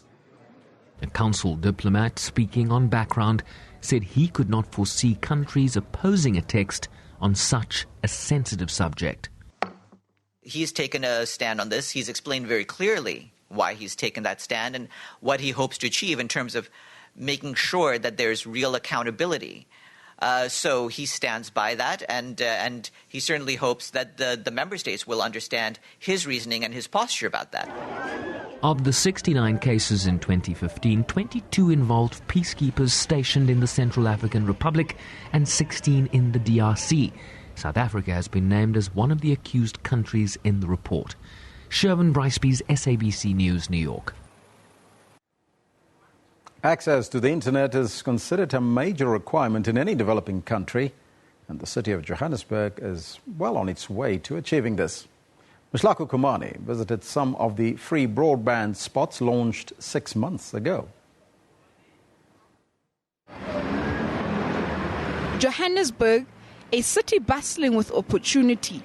Braamfontein, an innovation hub. Free internet, a bonus. It's quite weak, but it's there. So you've used it? Not really, I can't connect because... In terms of school work, then yeah, it's helping us a lot. So City of Joburg should make more of them. The Wi-Fi in Braamfontein is unreliable. It's so slow, doesn't connect. It's only there by name. I enjoy the word of Wi-Fi. It's free Wi-Fi and you get easy things, so it's good. The service is not limited to city dwellers. Located south of Johannesburg is Poortjie. The area and its people, a far cry from the tech-savvy inner city crowd. Here, the David and Goliath contrast is clearly displayed. The opportunities that the City of Gold offers haven't quite yet filtered this far south. 20% of the people here are unemployed, and a mere 1.8% have tertiary qualifications. But the City of Johannesburg's broadband project is bridging the digital divide. The link between free Wi-Fi and economic activity is well documented. Poortjie provides the proof. Free internet is helping these youngsters get their newspaper off the ground. It assists us in terms of free marketing because we can't afford marketing finances. So free internet has helped us a lot, especially in terms of researches, distribution of our newspaper, because we're reaching more people in short space of time than when we are walking around with newspapers. Users are allocated 300 megabytes daily. 50% of libraries and clinics also have free Wi-Fi. The city is capping it at 300 megabytes a day per user, and the reason is that's a substantial amount of data. Also, we need to ensure that we are able to cross-subsidize between people who can pay for higher usage than that, for those for the rollout in areas where people have no access at all and can't pay at all. So there has to be a cross-subsidy built in. If we don't have a cross-subsidy built in, it means the city ratepayers are funding the entire cost themselves, which is not great. The broadband service is provided by MTC, a city-owned company. MTC will provide all future IT services to the city, saving at 130 million rand annually. Mshlako Kumani, SABC News, Johannesburg. Well, if you're using the service, you can also let us know on our Twitter handle and on our Facebook page. Let's see if the service, if you experience the service, if you think it's good enough, it should be improved. Let us know on the Twitter handle at SABC Newsroom. Also, do it on the Facebook if you like us there. You become part and parcel of this growing family here on Newsroom. But it is Disability Rights Summit. As soon as we have everything up and running, we'll cross there live. But for now, let's take a look at your continental weather forecast.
Molemo, when pregnant with her first daughter, Relebogile, knew that she wanted her daughter not to experience any identity issues.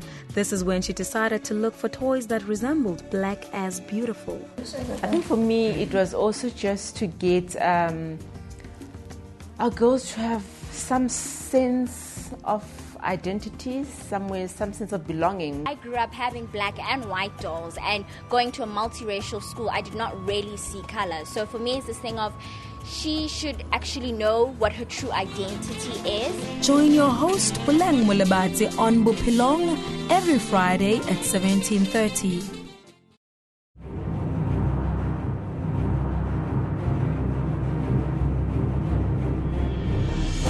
Preparing for victory requires intense effort and teamwork. When you get to it, there is no turning back, because all eyes are on you. When it's action time, nothing should stand in your way. Sports Live tackles and analyzes all the sport action. This is the home of all your sport news, updates, and more. Sports Live, weekdays at 8:30 p.m.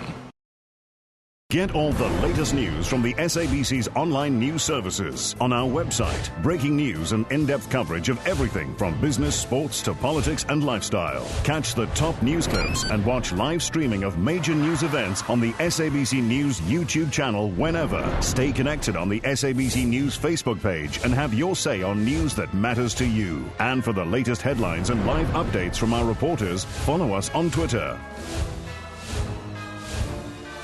SABC Digital News, anytime, anywhere.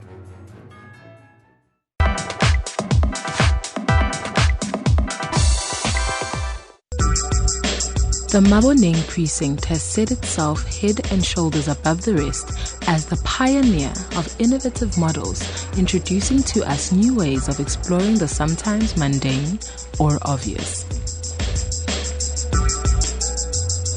Street food is ready-to-eat food or drink sold in a street or other public place by a hawker or vendor. While some street foods are regional, many are not, having spread beyond their region of origin. Food like ikoda is seared into the psyche of anyone growing up in the township and has made its way to urban South Africa. Most street foods are also classed as both finger food and fast food and are cheaper on average than restaurant meals. Street food has also historically been the arena for strong businesswomen to thrive and raise their families and kids in a hostile male-dominated working force. Nothing has changed as women are still pioneering new and innovative ways to change the way we see normal products. We had been working in London for quite a long time and wanted to come home, and did a bit of traveling before we left and spent a lot of time in Spain. And Spain, oh my goodness, gin is enormous. There are gin bars with 200 different gins and 20 different tonics and on every street corner just about. And gin's a real party drink as well. And we were like, maybe gin should have a moment in South Africa as well. And so we did a lot of reading, decided that it was something that we could learn about and learn how to do. Came home and here we are a year and a half later. The food festival was incorporated into some surprising spaces and truly pushed boundaries. This gallery is now 3 months old, and our concept with it is to bring contemporary art and fashion together with culture. Traditionally, gallery spaces are perceived as inaccessible often by a lot of people, and the market that it pitches to is a very small group of educated collectors. So we still work with them. The exhibitions we show are on that level. But we're very interested in that area where all of the arts meet. And then the Street Food Festival came out of a conversation in Cape Town with Hanari, the organizer. She does phenomenal events. She's pushing that line as well, where food and art meet. Where is that experience come together? So it was an obvious fit for us. A truly exciting experience worth a visit. South Africans are definitely whiskey drinkers. South Africans used to enjoy their brandy. Actually, South Africans love their brandy. South Africans love their brandy and Coke. But we've noticed with aspiring middle class, with the middle class now actually coming up and looking for more prestigious, for more luxury types of brands, for more exclusive brands. They're moving more towards whiskey. And what types of whiskeys? We've got blended whiskeys, we've got single malt Scotch whiskeys. So yes, I mean, you've got your brandies, which are amazing, and that's our heritage as a South African country. You've got your brandy and coke and your chop and dop. But now we are looking for something that's also a little bit more special. So now we can either move for a blended whiskey, or we can move to a single malt Scotch whiskey.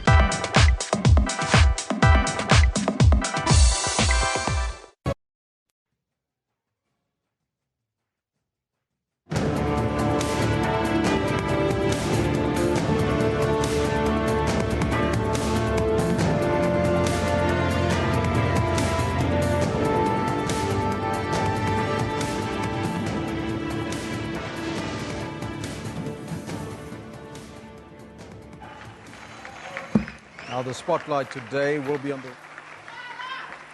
Disability Rights Summit kicks off momentarily in Pretoria today. As you can see there, the President taking the podium.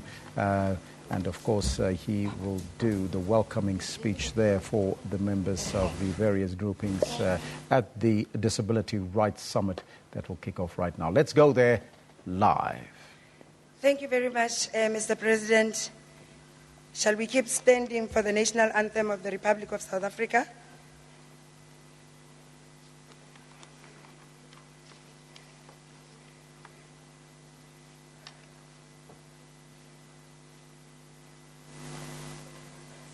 Unite and celebrate together the victories won for our liberation. Let us dedicate ourselves to rise together to defend our liberty and unity.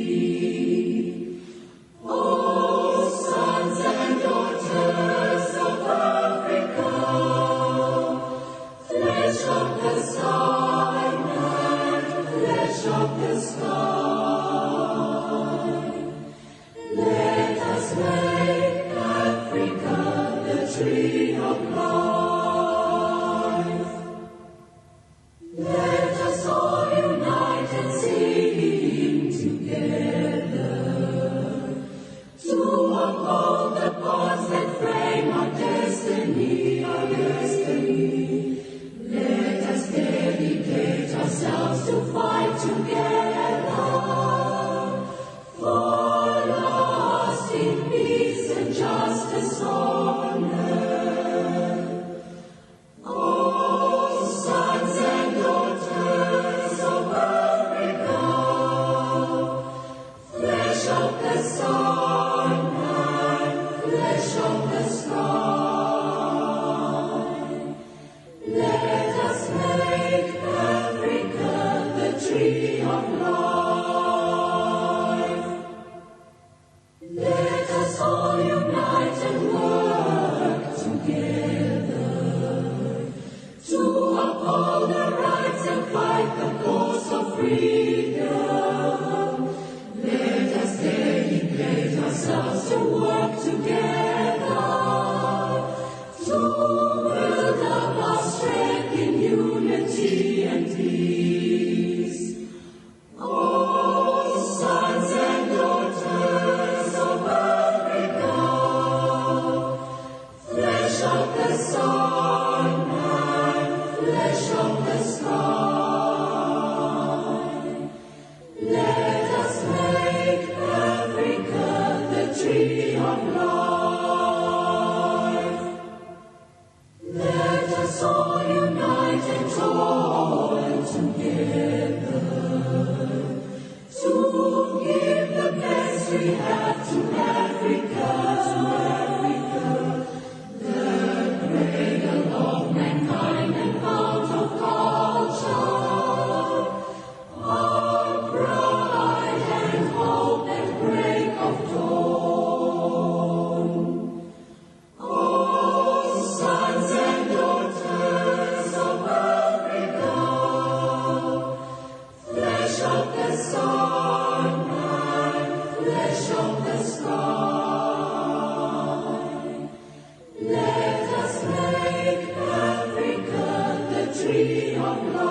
Thank you very much.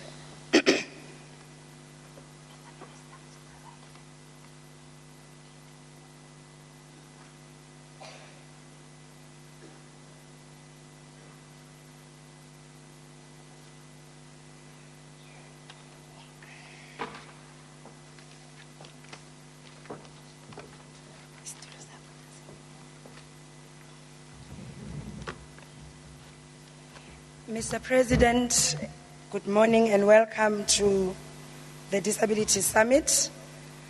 We welcome Minister Batabile Dlamini, the Minister of Social Development.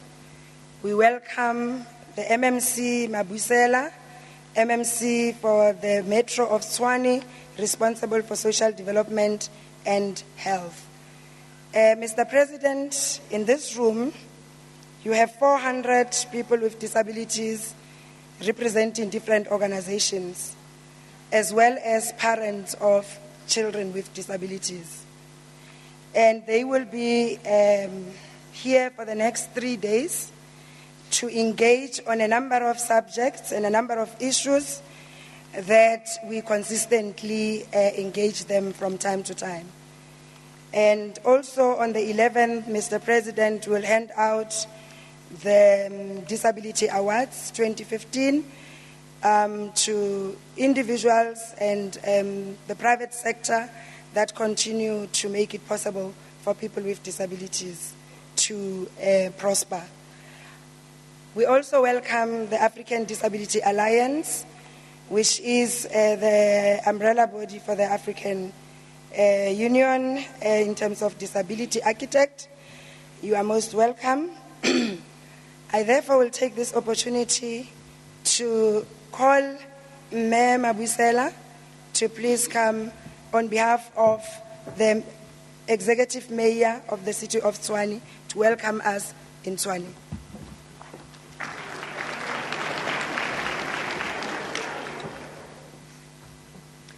Thank you very much, Honorable Deputy Minister Henrietta Bogopane Zulu, who's as well the Program Director for this session. Allow me, Program Director, to welcome in the soil of the capital city of South Africa this morning, His Excellency the President of the Republic of South Africa, President Jacob Zuma, the Minister for Social Development, Minister Batabile Dlamini. On behalf of the United Nations Resident Coordinator, the person who's standing for the coordinator, Mr. Delis, you're most welcome. Mr. Bongani Kumalo, the Chief Executive of the Finance and the Fiscal Commission, the Commissioner Bokakatla Malachi of the South African Human Rights and Commission, Mr. Robert Masambo, representing the disabled people of South Africa, Mr. Bruno Duncan and Ms. Grace Massa from the South African Disability Alliance, respectively, the distinguished guests, comrades, friends, sons and daughters of the African soil, media persons present in our midst, you are most welcomed. As I welcome you to the capital city, let me emphasize that it is, according to my best judgment, I think we could not have chosen a better time and a better day, nor a month, if it's not this month of March, because it also represents the human rights. We are also gathered here today, hot on our heels of cabinet approval to the white paper of the rise of people living with disability, premised on the 1997 Integrated National Disability Strategy, anchored on the foundation laid by social political activists with disability when they adopted the Disability Rights Charter of South Africa in 1992. It is in this vein that I submit that this summit should bear as a reminder of the sacrifices made by many, so that those of us who are gathered here today can do so without limitation and with full enjoyment and guarantees of our fundamental rights. As I welcome you, let me quote from 1997 Integrated National Disability Strategy, which cites, I quote, "Among the yardsticks by which to measure a society, respect for human rights, to evaluate the level of its maturity and its generosity of spirit, is by looking at the status that is accorded to those members of society who are most vulnerable, disabled people, the senior citizens, and its children." Close quote.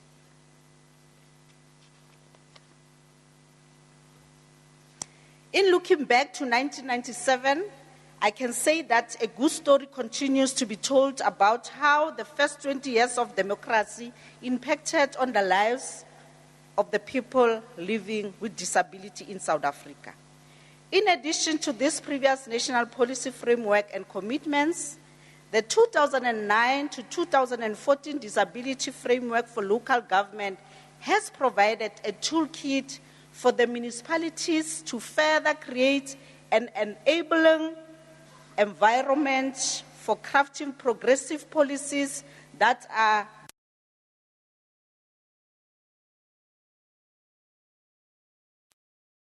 to mainstreaming the rights of people living with disability. Persons with disabilities continue to bear witness the positive impact the 21st year of democracy had on their lives, and they continue to testify that they now enjoy the rights to substantive quality and dignity and the protection against discrimination on basis disability. We are hopeful we will once again utilize this gathering as another opportunity to reflect on progress made in realizing the rights of persons with disabilities as equal citizens, as well as to take notice of new challenges that are emerging, which requires our attention as government. Let me also attest that we are hopeful and bring well wishes that today's summit will inspire renewed impetus and ensure that together we move South Africa forward through an accountable state machinery and social partnership that upholds the rights of persons with disabilities. Program Director, since its approval in 2010, the Gauteng Disability Rights Policy by provincial government has catalyzed entailing many initiatives impacting the quality of life of persons with disabilities in the democratic dispensation. To give meaning to this provincial policy, the City of Tshwane remains committed in promoting the achievement of disability equity, stop abuse and eradication of discrimination against people with disability through the Council resolution that was taken in 2011, which opposed the disability policies of 2011 to 2016. In conclusion, Program Director, I must indicate that the capital city will in action demonstrate its championship in promoting the rights of vulnerable groups in general, and in this instance, the people living with disability. We guarantee that gathering that is in Tshwane will flagship the local government implementation on the white paper. All that we are saying is that the people shall govern, including the people with disabilities, shall govern this country, and their lives and their rights will be taken in cognizance by the government of South Africa. Thank you so much.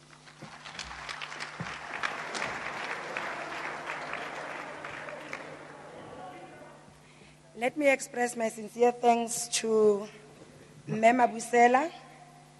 Mr. President, we are also joined by the United Nations, and allow me to tender the apologies of the resident coordinator of the UN family in South Africa, Mr. Fofang, who could not join us, but however has ensured that we do have a representative who is the country representative for the United Nations Children's Fund, UNICEF, and whom I will call to the podium.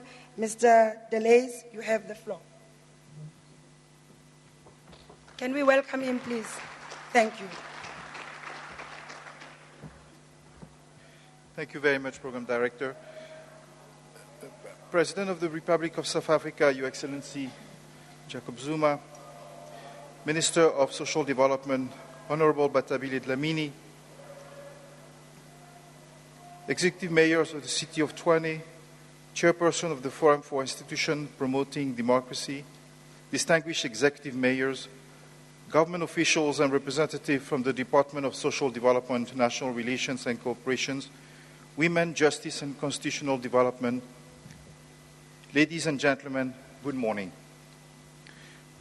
As the country director of UNICEF in South Africa, it is indeed a great pleasure to be representing the United Nations at this crucial summit. You may recall that almost 10 years ago, on the 13th December 2006, the member states of the United Nations adopted the Conventions on the Rights of People with Disabilities, which recognizes the inherent dignity and worth and the inalienable rights of all members of the human family.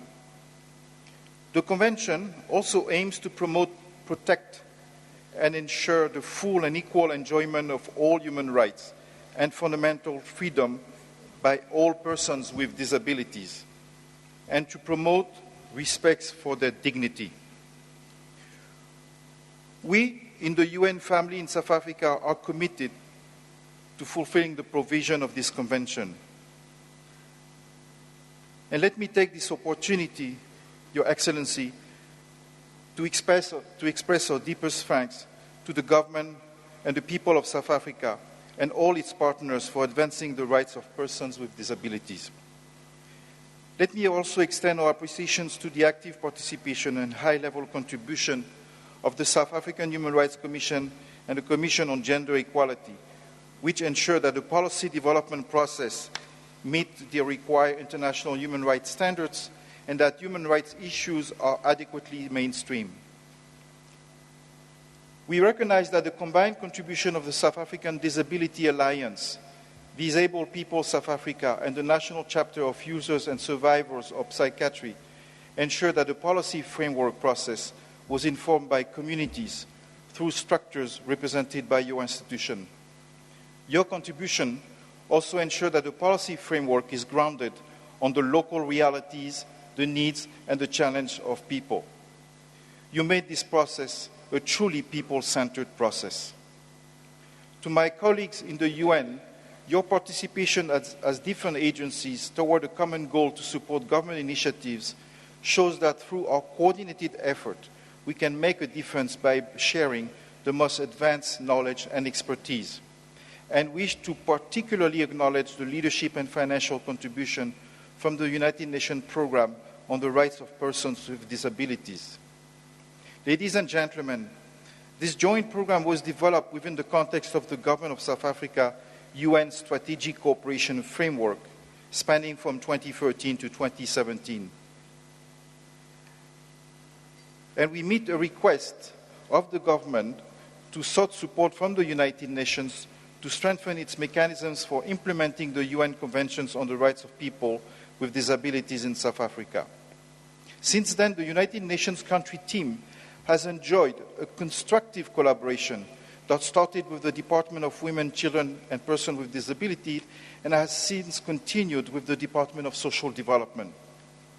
We are pleased to see that the collective support of UNDP, UNFPA, UNICEF, OHEHR, UNESCO, ILO, WHO and UN Women has informed the finalization of the white papers on the rights of persons with disability, which was approved in December 2017 by the South African Cabinet as a new policy that promotes, protects and holds the rights of persons with disability. This serves as the first step toward full domestication of the UN Conventions on the Rights of Persons with Disabilities in South Africa, including the identification and removal of socio-economic factors affecting persons with disabilities and their families. Your Excellency, The United Nations is truly looking forward to the outcome of this summit, and the UN agencies and funds in South Africa will continue to expand and consolidate its partnership with the government to support the implementation of the White Paper on the rights of persons with disabilities, as to ensure that their rights are fully realized and that no one is left behind on the path to the realization of a society for all. I thank you very much for your attention.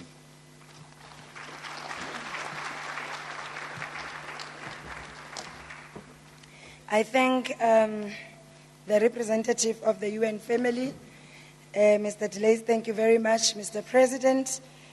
We need to indicate that South Africa was amongst the first countries to benefit from the newly established United Nations Partnership Fund for Disability, and we have met all the obligations that we had with the United Nations.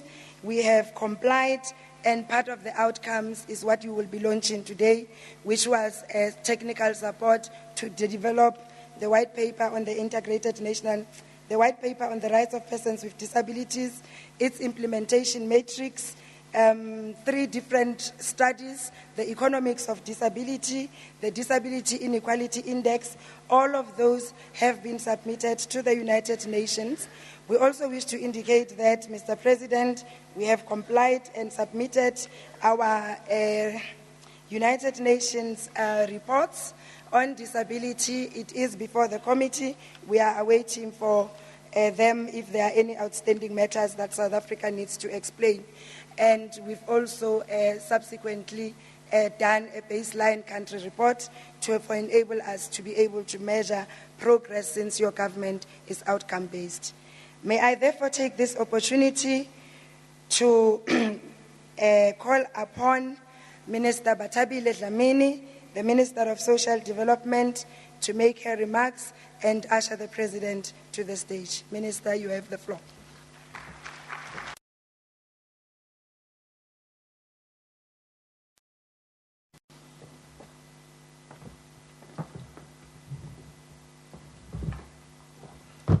Thank you very much, our Program Director and the Deputy Minister of Social Development, Henrietta Bukupane Zulu, our Honorable President of South Africa,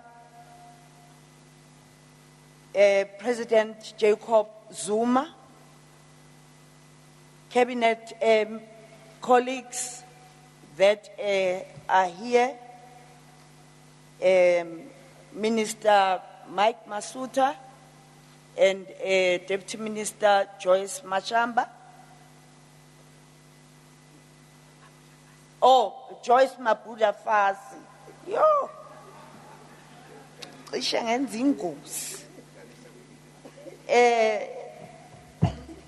Mrs. Yolanda Mabusela, Mayoral Committee for Health and Social Development in Tshwane Municipality, UNICEF representative, Mr. Delays,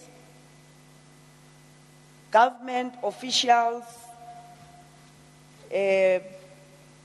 led by the DG in the presidency, the disability sector in its entirety, ladies and gentlemen. Mr. President, allow me to say we are growing step by step as the department in dealing with the issues of disability. We must also say that it's not easy. The deployment of Deputy Minister Bukupane Zulu has played a very important role in the department when it comes to dealing with the issues of people with disabilities.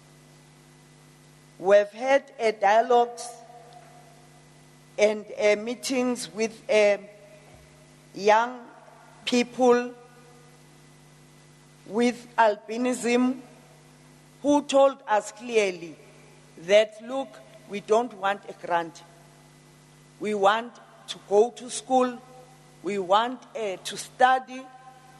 And please ensure that everything that we need in our environment is well organized.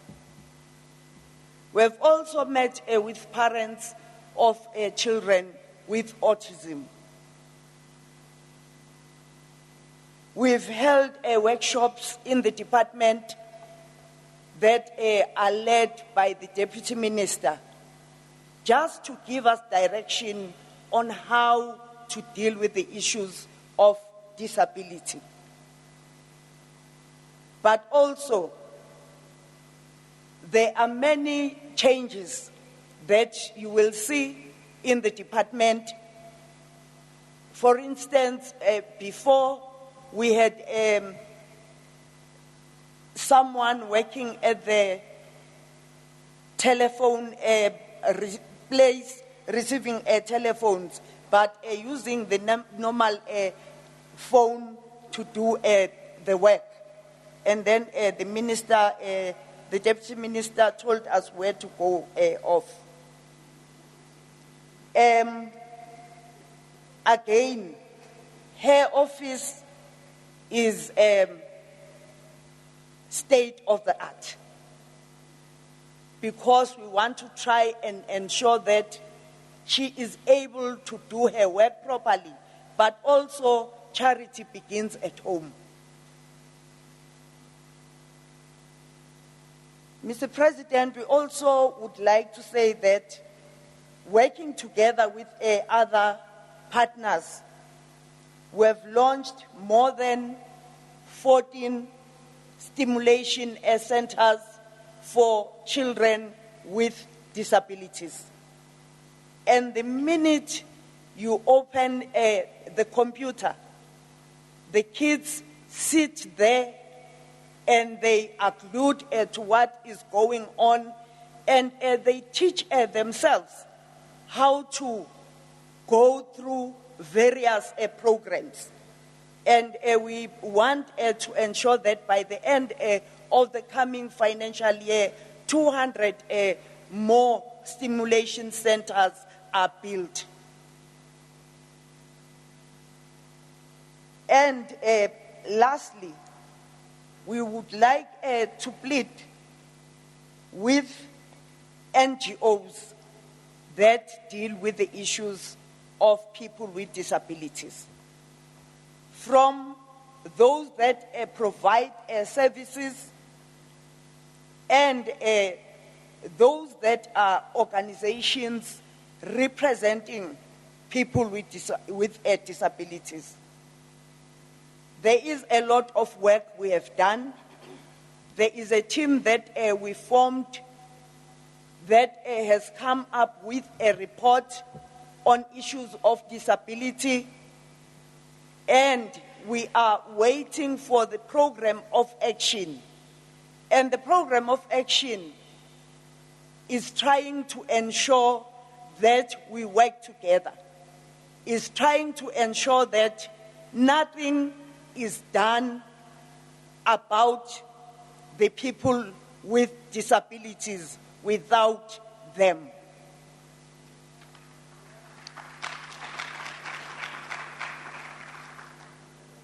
Now, Mr. President, we would also like to congratulate you for paying attention to the disability sector, and we hope that will ensure that we engage properly on matters of importance.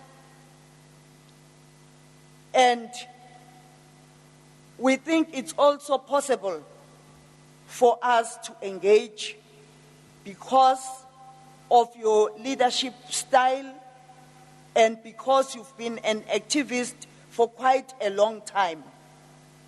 And you have championed a number of programs after the democratic elections. And those are focusing on fighting the challenges of poverty, unemployment, and inequality. And Mr. President, we salute you for setting aside this day to come and address the disability sector.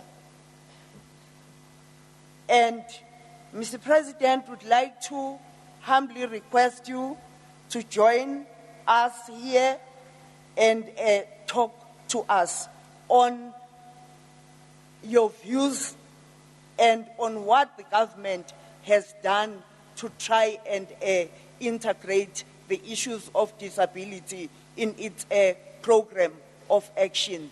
Thank you very much, Mr. President.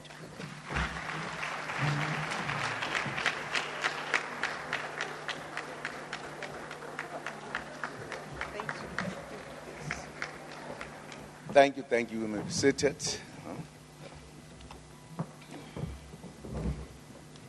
Thank you very much, Minister. Director of the program, Deputy Minister Mokopane Zulu, the Minister of Social Development, and all ministers and deputy ministers present.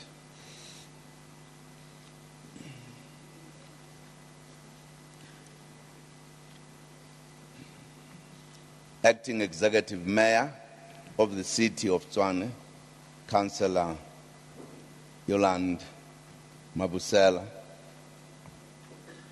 the Chairperson of the South African Employers of Disability, Dr. Jerry Gule,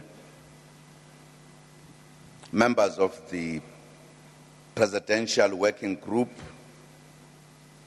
on Disability, commissioners of institutions promoting democracy, resident coordinator of the United Nations, Mr. Ghana Fofang, global disability expert of the World Bank, Ms. Charlotte McLean Tlapo, Chairperson of the Africa Disability Alliance, Ms. Grace Massa, leadership of representative organizations of persons with disabilities, esteemed delegates. Let me begin by welcoming our honored guests and development partners, the leaders of the disability sector attending this Disability Rights Summit. Persons with disabilities have a proud history of human rights struggle for liberation in South Africa. Convening the inaugural meeting with Human Rights Month is therefore significant indeed. It is also befitting that we meet 3 months almost to the day after Cabinet approved the white paper on the rights of persons with disabilities on the 9th December 2015.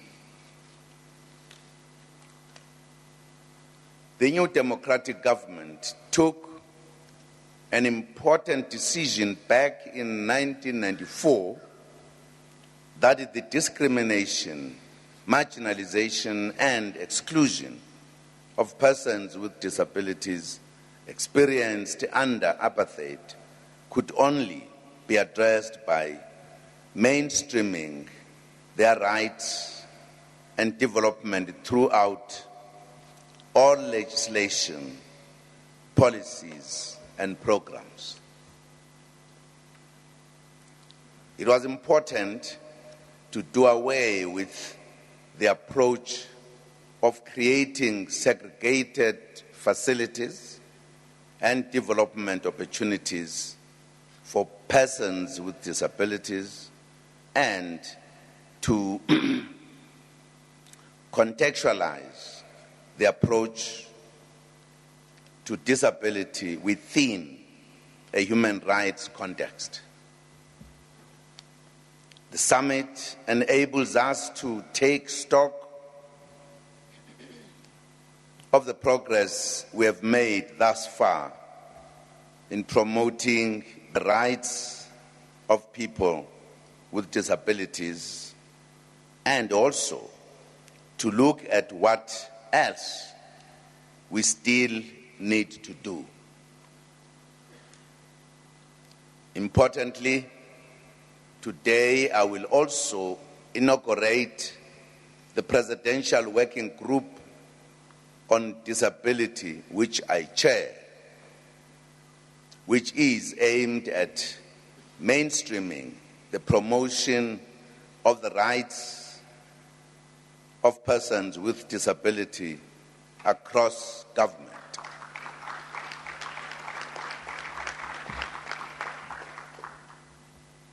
Compatriots and friends, while we have made progress in addressing matters affecting people with disabilities, we also acknowledge that some progress has been made in some areas, for an example, education. We have emphasized access to basic education for children with disabilities. The Department of Basic Education continues to work hard to reach children who are still excluded from education, in line with South Africa's obligations in terms of the Constitution on the rights of persons with disabilities. The department reports that a system for early identification and intervention has been strengthened through key policy documents and strategies, such as the policy on screening, identification, assessment, and support, the guidelines for curriculum differentiation, and the policy framework for the realization of the rights of children with profound intellectual disability. Government policy instruments also include the introduction of a skills and vocational exit level qualification for children with moderate and severe learning disabilities.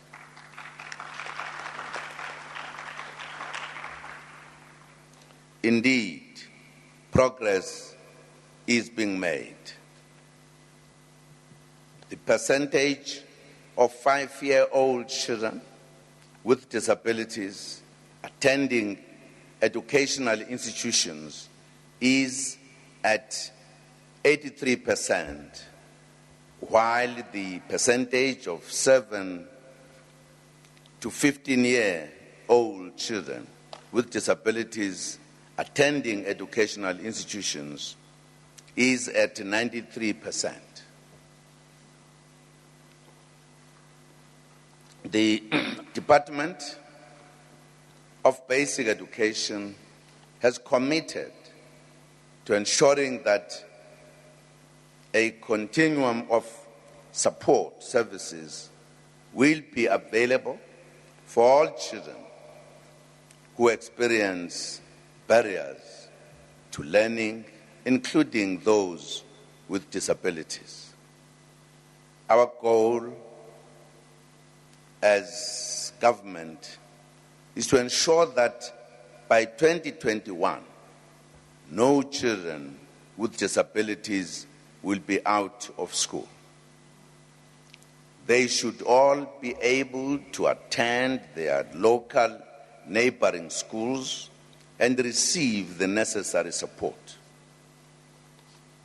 Government has also made progress with regards to the introduction of the South African Sign Language curriculum at school level from January 2015. This is pivotal to ensuring that deaf South Africans are able to access information and communication. At a higher education level, the Ministry of Higher Education and Training, working in collaboration with the disability sector, continue to promote access to post-school education and training for young persons with disabilities needs our support. More than 6,850 students with disabilities have been enrolled at higher education institutions. We are also pleased that over 2,800 have been enrolled at TVET colleges in 2014.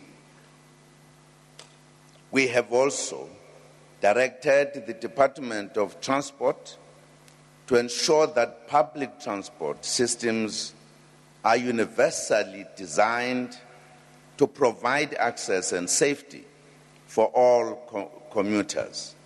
This is critical in ensuring independence and mobility for persons with disabilities.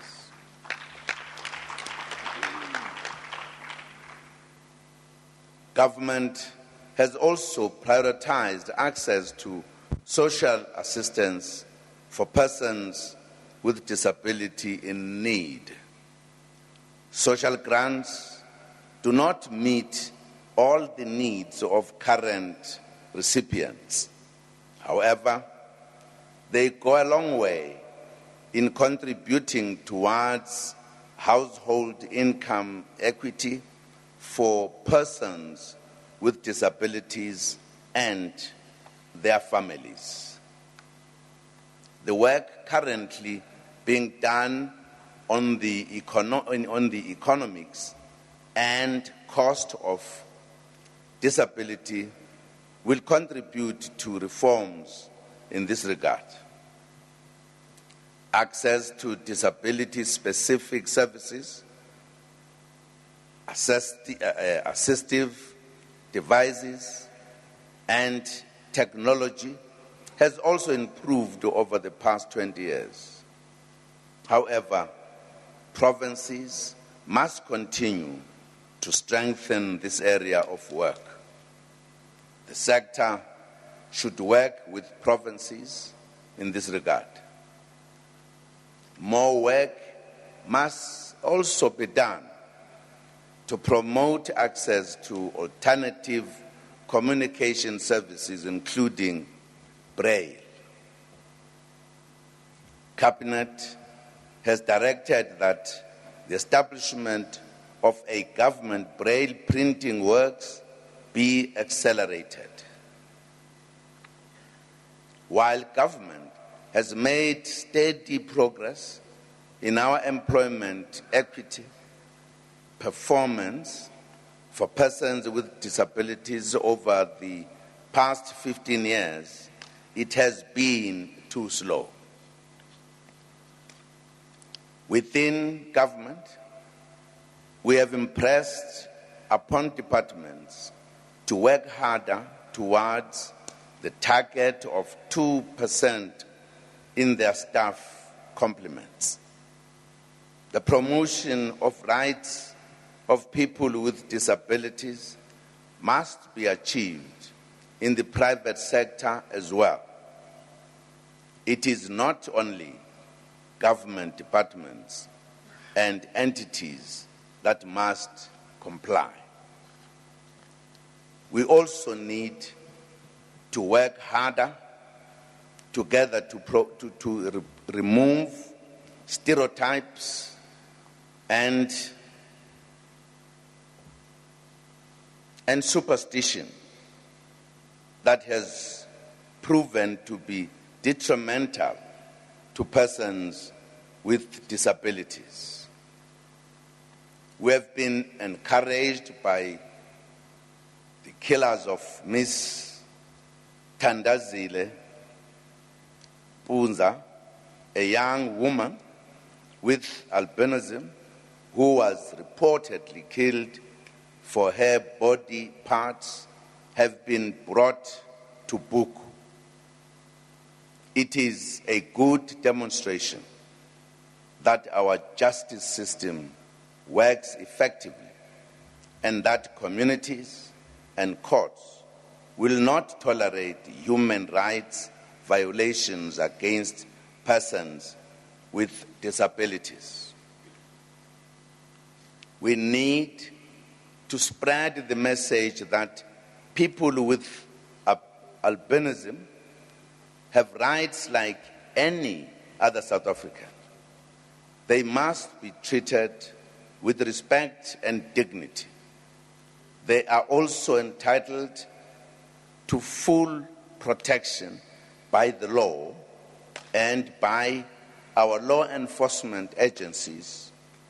Our communities should also provide protection and participate in awareness campaigns about albinism. Compatriots and friends, I have today also convened the inaugural meeting of the Presidential Disability Working Group. We will reflect on issues that we think the working group should address and the role that we believe it should play in promoting the mission of building a united, non-racial and non-sexual and non-racial, non-sexist and non-racial and prosperous society. The working group provides a platform as well for us to work together as the sector and government so that we are able to focus on creating a better life for ordinary persons with disabilities and their families. Compatriots, the development of the disability rights policy was a collaborative effort. It would have been an impossible task without the active participation of organizations working in the disability sector and our institutions promoting democracy and disability rights. We would like to acknowledge the generous contribution by the United Nations through the UN partnership to promote the rights of persons with disabilities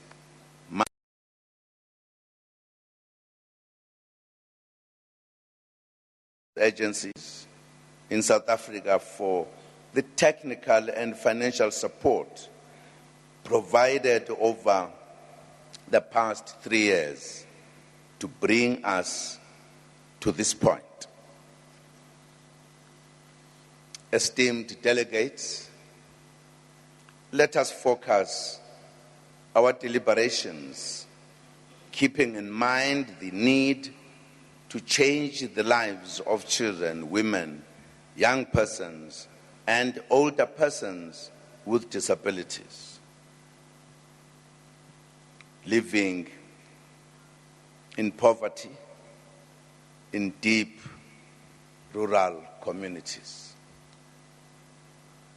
Let us commit ourselves to working even harder to advance the rights promoted by the new policy.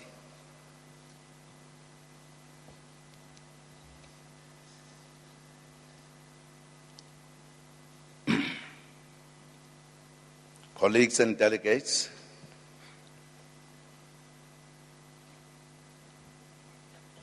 before I conclude, it may just be important for me to make this remark, because I've heard that there are some of us who are not happy that this sector was shifted from the presidency to the social development.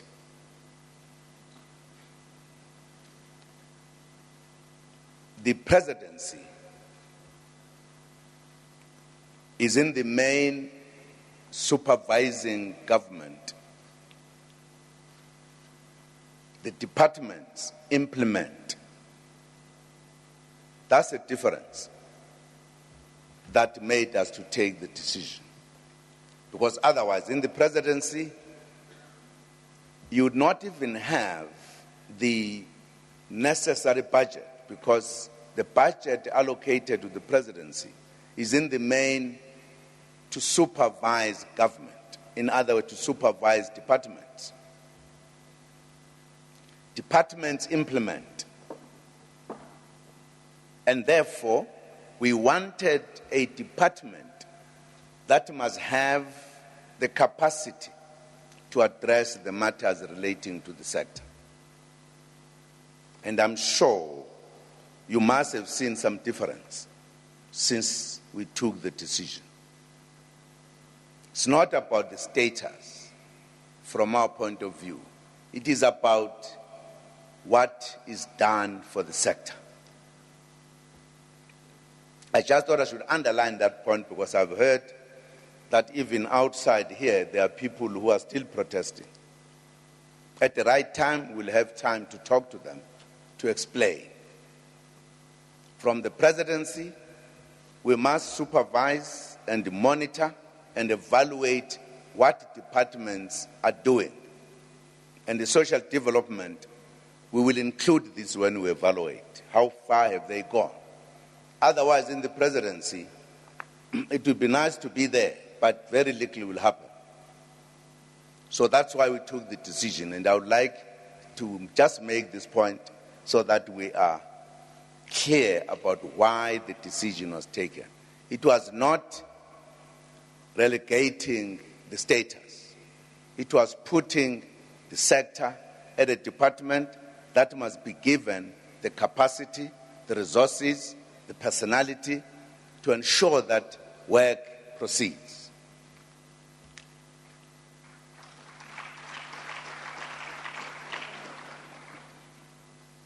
Colleagues, I wish you a successful summit, and I'm sure you will have time to address many of the issues that need to be addressed.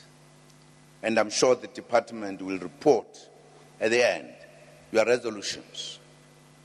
I also look forward to a fruitful meeting of the Presidential Working Group this morning that I'm going to have, and to a strong partnership between government and the disabled community.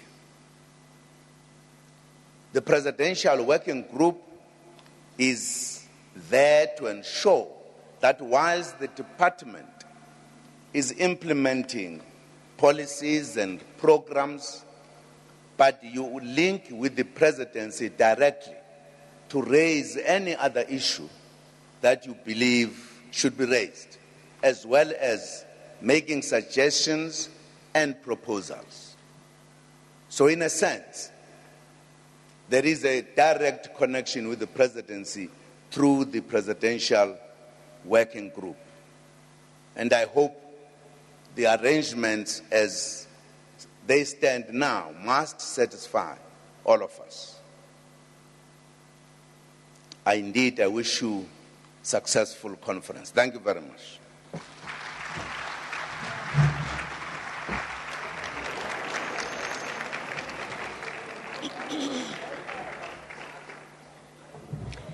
Thank you very much, Mr. President, and for firstly being with us this morning.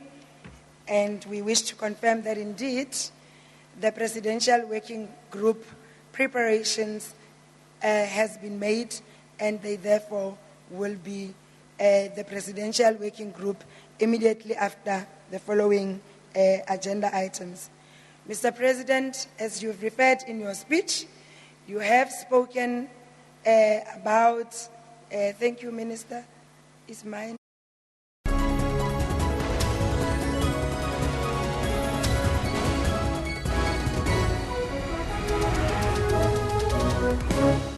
Get all the latest news from the SABC's online news services on our website. Breaking news and in-depth coverage of everything from business, sports to politics and lifestyle. Catch the top news clips and watch live streaming of major news events on the SABC News YouTube channel whenever. Stay connected on the SABC News Facebook page and have your say on news that matters to you. And for the latest headlines and live updates from our reporters, follow us on Twitter.